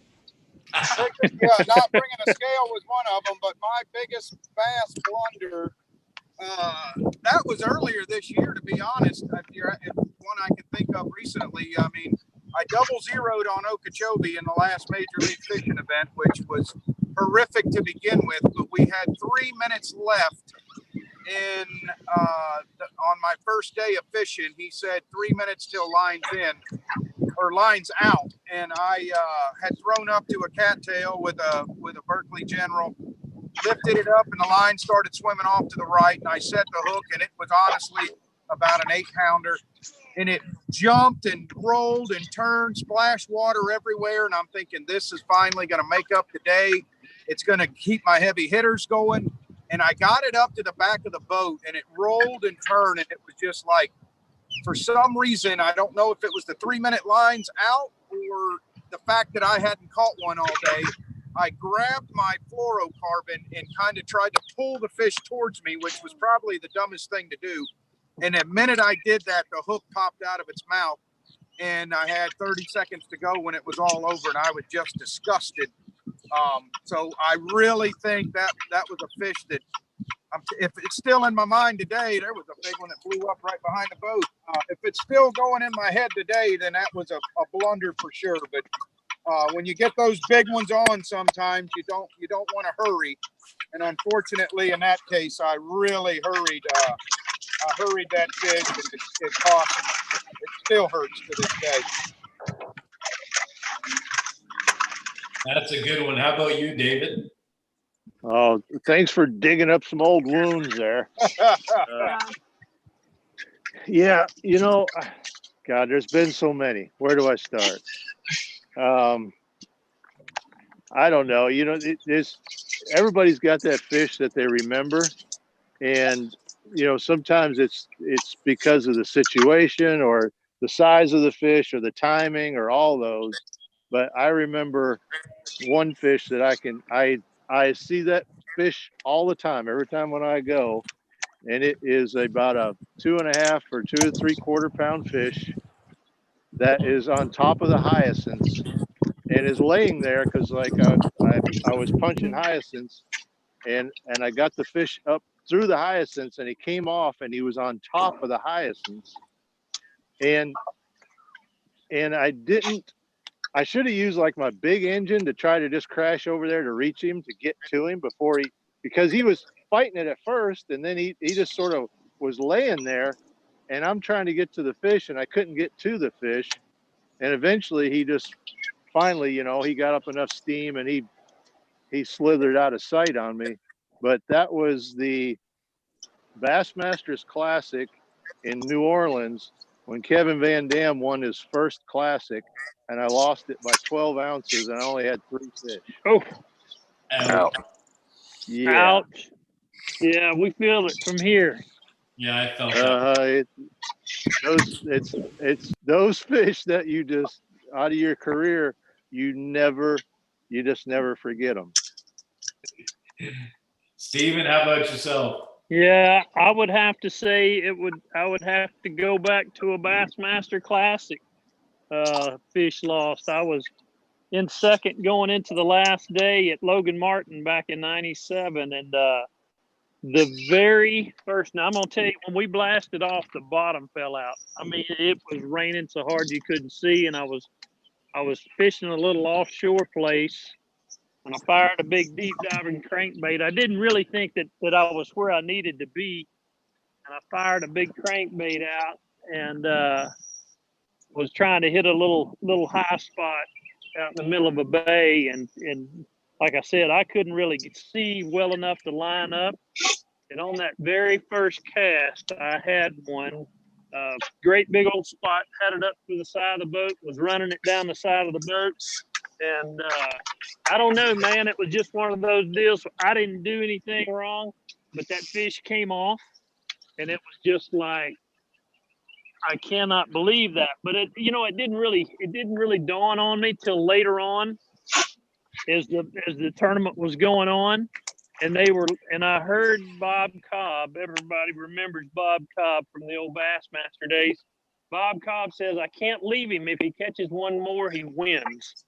And it was about like David's story. I came in with 4 fish and I lost by just a few pounds. And, knowing that you had that fish that would have won that event would have been, that's just, yeah. Like David said, that's just those that'll never leave you. Guys, I've got it. Before we hear from John Cox, and John, don't you think I'm going to let you get away with it without telling your story? We've got a 30-minute warning. We've been fishing for 3.5 hours. Just want to thank everybody. So we got 30 minutes to make it happen, fellas. John, you're on, brother. Oh man, I'll make a move. I'm trying to think of, I guess the one that's most fresh in my head was probably last year. Went to we had the FLW Tour event on Lake Toho. I've never won one of the big tournaments in Florida. I've got second a few times, but never been able to win one. And day one, I was catching them off beds, and I already was in like the 20-pound range. And I was like, gosh, if I could just catch a 10-pounder one of the days, I'd probably win this thing. And I catch a 10-pounder, and I come in, I'm leading by a bunch, I'm all excited. I go out I think it was day 3, and I decided to lock down, and I get down, lock through. As soon as I lock through, I see the water's running. Now we're in February, so I'm thinking, I'm going to be sight fishing, fishing pads. I'm not going to need any of my shell bar stuff.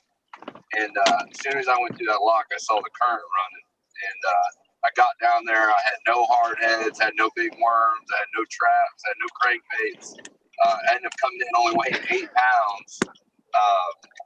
Day 3, and I go back down the final day, and I have all my stuff with me, and end up catching like 26, 27 pounds, and finish second, and end up losing by like 2 pounds. So that 8-pound day, it just killed me. That was probably that's one that haunted me pretty bad.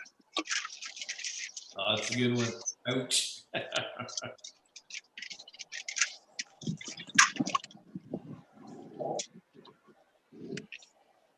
Tell us about yours, Jeremy. I know you got some. Misery loves company. Well, and Jeremy's just left the feed. Now I don't know if that's because he doesn't want to tell his stories. He's sobbing. He's sobbing into his pillow right now. Yeah, he was already thinking about it. We're just waiting for Timmy to come back and get realigned here for the home stretch. Yeah, I'm going to make a little move around the corner myself here. This has gotten tragic up in here. It went from great to nothing. Well, while you guys are moving, I'm just going to give the viewers an opportunity to have a look at a chance to win a fishing trip with this year's Bassmaster Classic winner. So circle back here in a second.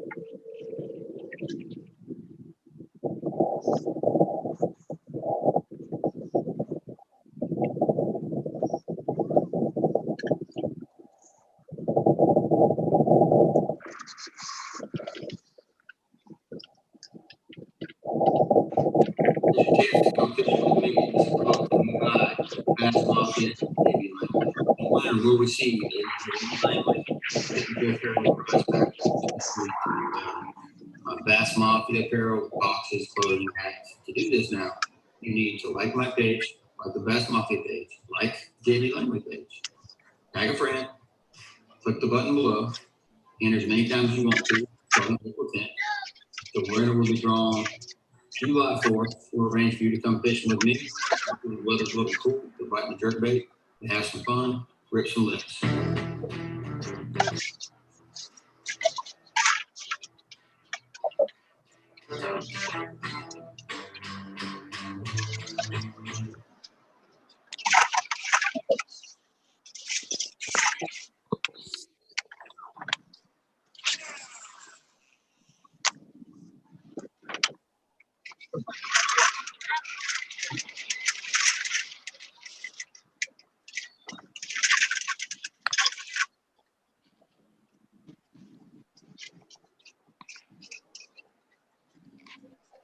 Timmy will pop back on here in just a minute talking about, boys, I wish I'd have had service. Y'all should have seen what we just caught.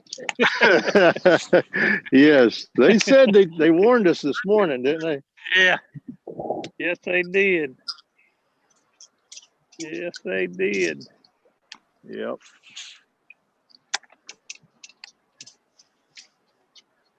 Yeah, it's that lake you're fishing, Stephen. You probably don't have any other options other than to flip trees, right? I mean, that's what you got. Right. That's, yep. Got me a little, got a little chatterbait, starting to throw it around a little bit. Thinking, I don't know, man. It just, I mean, they just quit. Yeah, you know, they did the bit real same good for thing about here. an hour and a half, and then it just, I mean, just quit.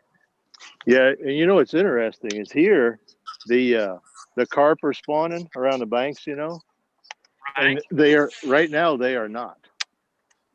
They are not. Huh. They are not. Like, That's, I wouldn't even notice the difference, but it's just been so dead. I'm like, what in the world is going on? But it's just crazy how fish act like that. And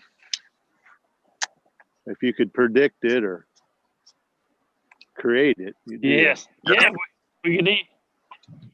We could be eating bologna sandwiches if I'd have known if I wasn't going to catch anything in the last hour. That's right.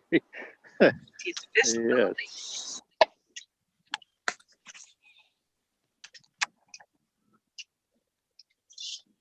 Yeah.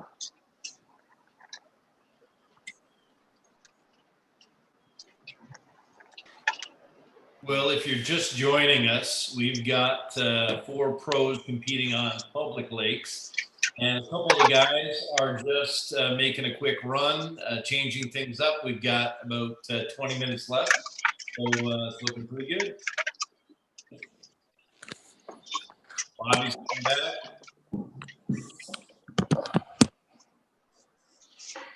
Smart.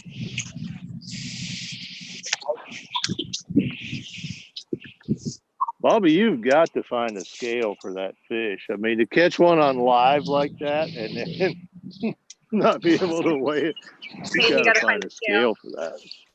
I don't think, guys, the problem is we don't see anybody out here. The scale we did borrow, the batteries were dead in it.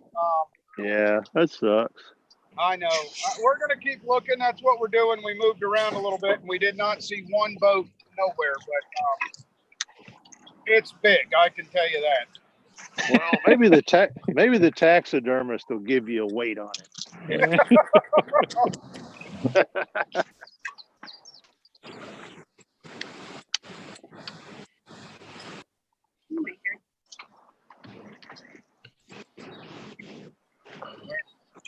Oh, this is fishy looking. I don't know if there's any fish, but it looks fishy. Bobby has caught 2 fish this morning. One giant has probably 12 pounds, and he's idled 3 hours and 45 minutes. That's a Bobby, Bobby don't like wasted motion. Like, he only throws where there's a fish.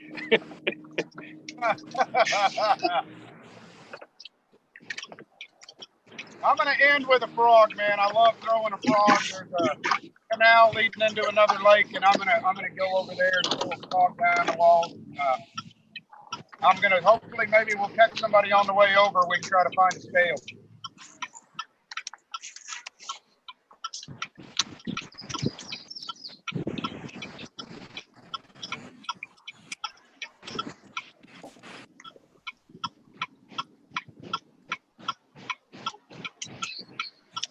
clock ticking? I'm gonna guess that's John Cox's Chevrolet truck.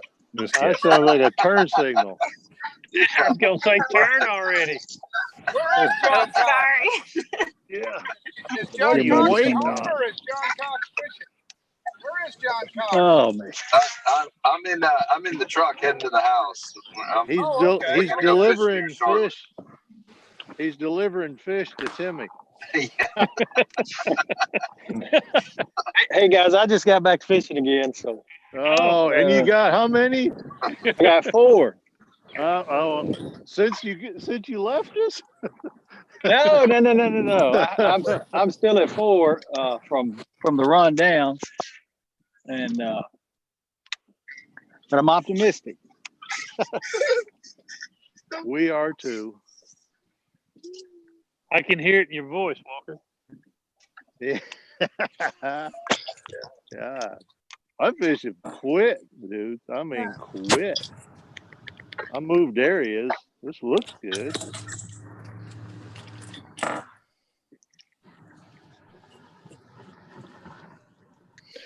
So I got one more question. Who is the of all the tours, who poor mouths?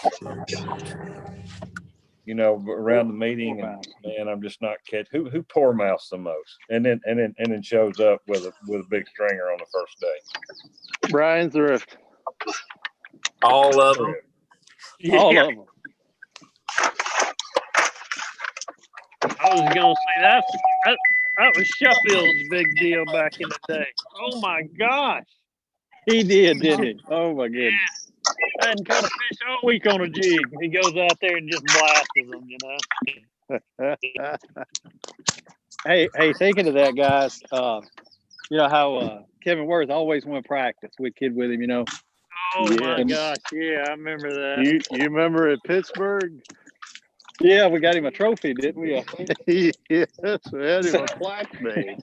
So we leave Okeechobee a couple of weeks ago, and Kim and I go film. We're filming down at this. We just went to this place that Big Show had told me was really good. And I come out of the boat ramp, and him and Chuck Economo was out there fishing. I had not seen Worth in years. That was pretty cool. That's a blast from the past right there. I'm telling you. Yeah. Economo and Worth. Yeah. Yeah. Bobby still had some scales, eh? I hope he finds some. That'd be cool to find out. I know it.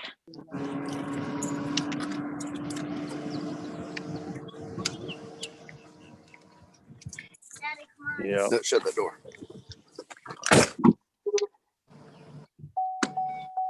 Yeah. But and then how many times have you in practice found them so well and knew you were going to catch them and ended up having one of the worst events ever, and vice versa? Oh my God. Where your practice was like, Yeah. It happens so often. Yeah, David, that happened to me at Champlain a couple of years ago. I have never been so down. I think I finished like 90th out of 100, something like that. Yeah. It happens, and I think it's especially bad because we fish this time of year. Yeah. You know, like all our major events are like pre-spawn, spawn, and a little bit of post-spawn. But when them fish are moving so much, we get, man, you talk about getting a rug jerked out from under you. I don't know how many times. Yeah, no doubt. Conditions change this time of year so much. The fish move so much. Cool thing about it, you can never completely win. I mean, even when you think you've got them dialed out, they'll throw you a curveball. And yeah, that's why it never gets old. John, I have a question for you. Have you ever fished a tournament? Oh, Tim's got one on. No, it was one of them stick bass. Oh, okay. Wood salmon. Hey, it looked good. John, Yeah. have you ever fished a tournament that you did not spend at least half a day looking for a bedding bass? Okay, cool. Ever? Wow. Hey, Stephen Browning's got one. Uh-oh. Yeah, I not a can't big see. one, but I'm gonna tell you he boogered me up. Did y'all see that? I mean, he had me wrapped around. I don't think he's going to beat the littlest one that I have.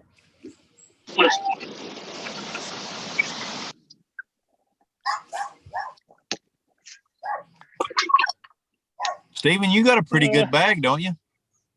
Yes. Let's see. Cole. No, he won't help. Just a 2-pounder. 2-pounder. Oh, Good little fish, though. I tried to buy a 2-pounder a minute ago. That Can't tell was y'all, a me, cluster, guys. me and Bobby are in a team tournament today, so I don't know.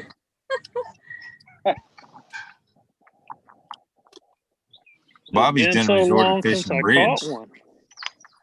No, he hadn't. Say it ain't so.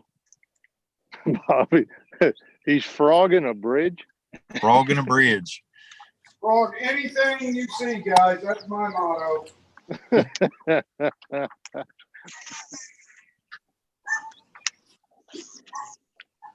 John, did you get that question? No, I missed it. The car cut off, and Okay, then so my question was, have you ever fished a bass tournament that you didn't spend at least half a day looking for a bed and bass? Because I believe you have fished in October and looked for bed and bass. I have a problem. I gotta get sucked in as soon as I see something. You know what's crazy story? The Cup last year, we were on Hamilton, and we're in the middle of August, and it's like 100 degrees. But up that river, the water is so cold that like I saw 3 or 4 on beds, and I thought I was losing my mind. And then I started seeing fry, and it was unbelievable, you know. So in August, it's just crazy. In August, you know, that place is awesome. If anybody's ever around there, they ought to swing in there. September, August, that time. I think they go again there for some reason. Stephen, does he need to get his temperature checked? No, that is true. We have that river below Washita and the one below Hamilton, both those fish will spawn up in July and August. I mean, it's crazy. Yeah. I thought I was completely losing it when I saw that first one. I'm like, nah, I'm just wishing, you know, and then they really were. They were all up there. It's crazy. And you spent a lot of time looking for more, didn't you? Oh, I did. I spent the rest of the tournament looking for them. There wasn't too many of them, but yeah, it was pretty neat. Hey, y'all gonna find this hard to believe, but I'm gonna move one more time. Go get him, Timmy. Go get him, Timmy. I can't believe you're not moving. Yeah, I was surprised to hear him on there. He probably ran out of gas.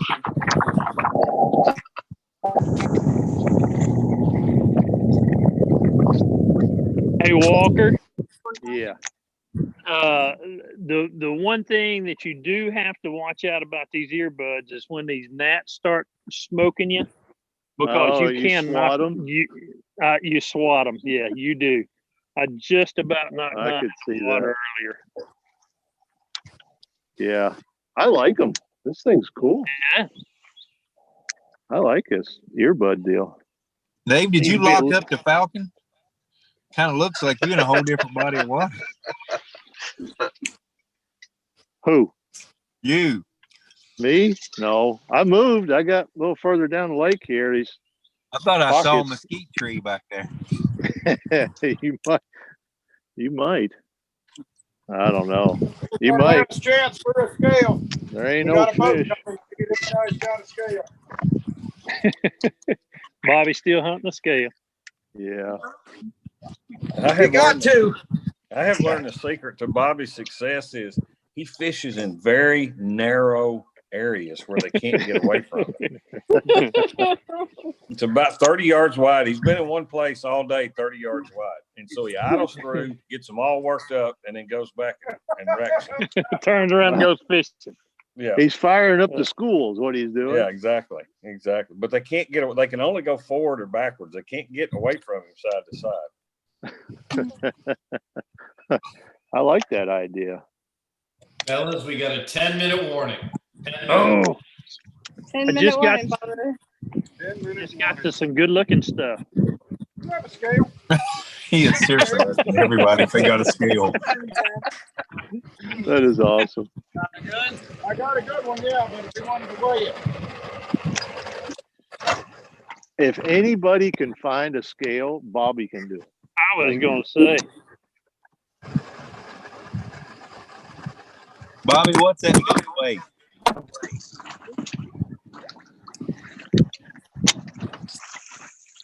He wants to know what the fish weighs, Bob. Your big fish. It's got to be between 9 and 10.5 pounds. David, are you still holding with the 6 1/4? Until we get some scales. I'm sure it's a big one. I mean, Bobby doesn't catch them little ones. That's pretty obvious.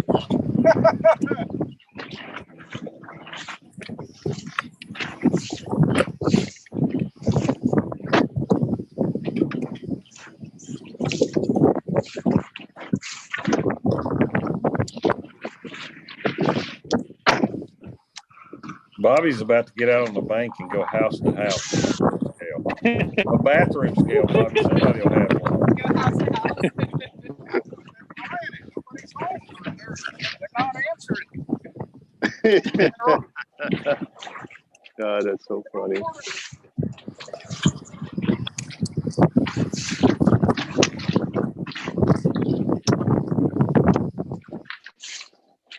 I can tell you right now, if Bobby is not familiar with the phrase stranger danger.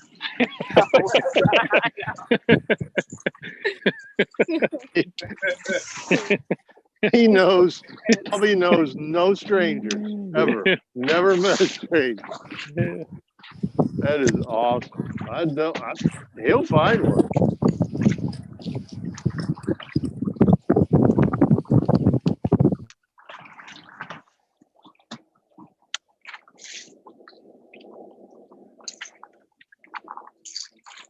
I just got to the end of my little pocket here, Browning, and I'm struck out. Struck out again. Well, that's kind of about the way it is around here. Nobody home. Well, got to be there. They just ain't biting. They're not buying what I'm selling. I hear you. That much.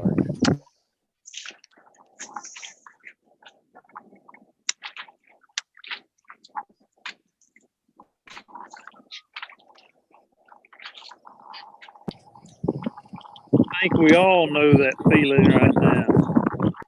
Yeah. Yeah, it's amazing the difference. Bo's in the back of the boat. He's so ready to throw at something. I mean, he's frothing at the bits back here. That's the worst. When you're addicted to fishing, somebody makes you go watch, let them watch you, you know.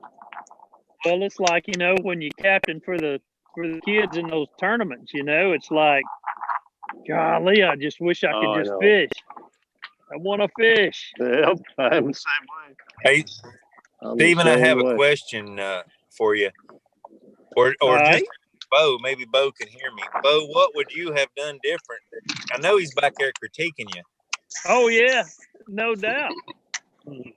So, what would you have done different today? That's you.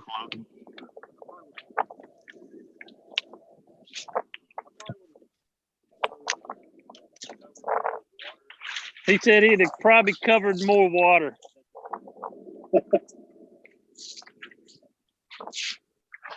Yeah, Bo's he's kind of hard to fish behind. When I get to fishing with him, he's hard to fish behind. He's got the Van Damme attitude. Yep. There's always a better spot.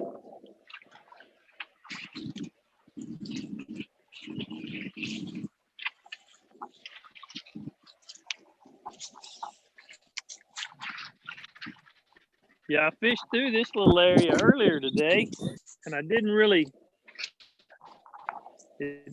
dawn on me that they might be a little shallower. I'm gonna come back here. I can get me one more of them old big ones.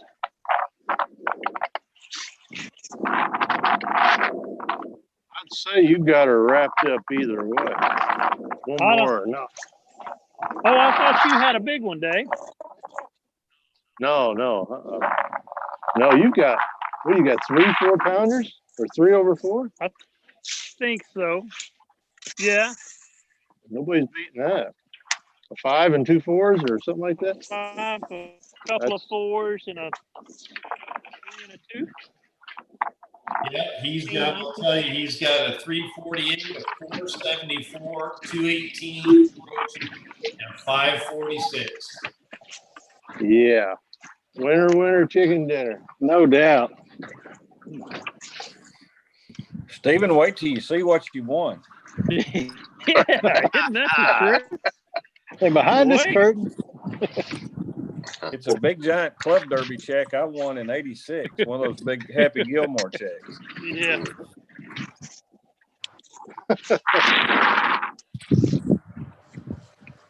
Apologize about the wind, guys. I kind of got sucked out here.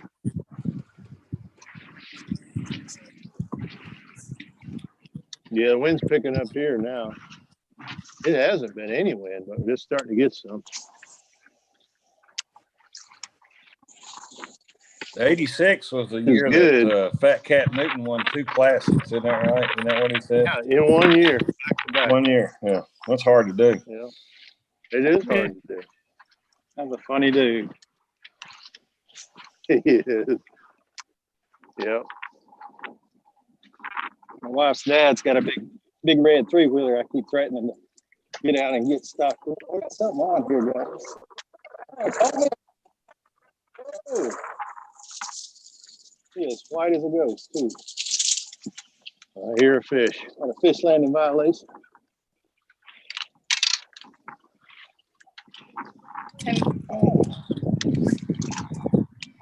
You find number 5, Timmy? I call number 5. I'm gonna say he's a pound and a half.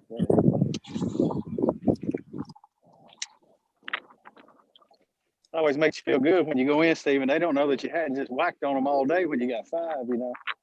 That's right. You never know.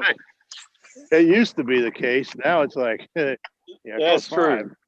Yeah, that is true. 47's leading. Yeah, I got 5. Got my 5.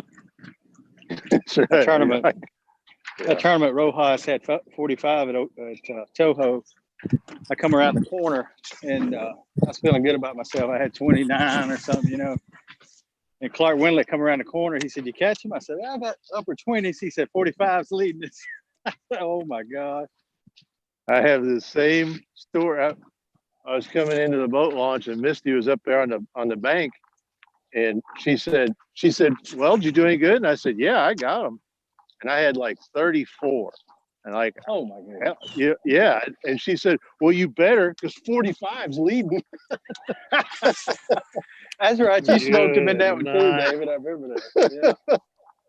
Yep. I caught my two biggest bass those first 2 days. I had 11.4 the first day, which was the 5th. That was the 5th largest fish caught the first day. I got me another smallmouth on, guys, or something. It's a little something. I don't know what it is. He's small. Oh. Did he come off? No, I got him. Oh, mine come off. Dadgummit. He got bigger as he got to the boat, too. Uh-oh, they're biting. David's biting. They're biting. I had a bite before I lost that one. 30 seconds.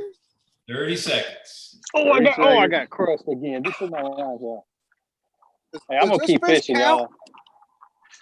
Was that a guide swing there, Tim? I think that was a guide swing, wasn't it? No, watch this. I've had 3 bites in a row. I'm gonna get bit again right Hey, here. Frog got him one. Frog. Bobby got one on over. The frog. And I did. I got one on the frog. Nice. And we're done. That's 2 p.m. Oh. Keep it going.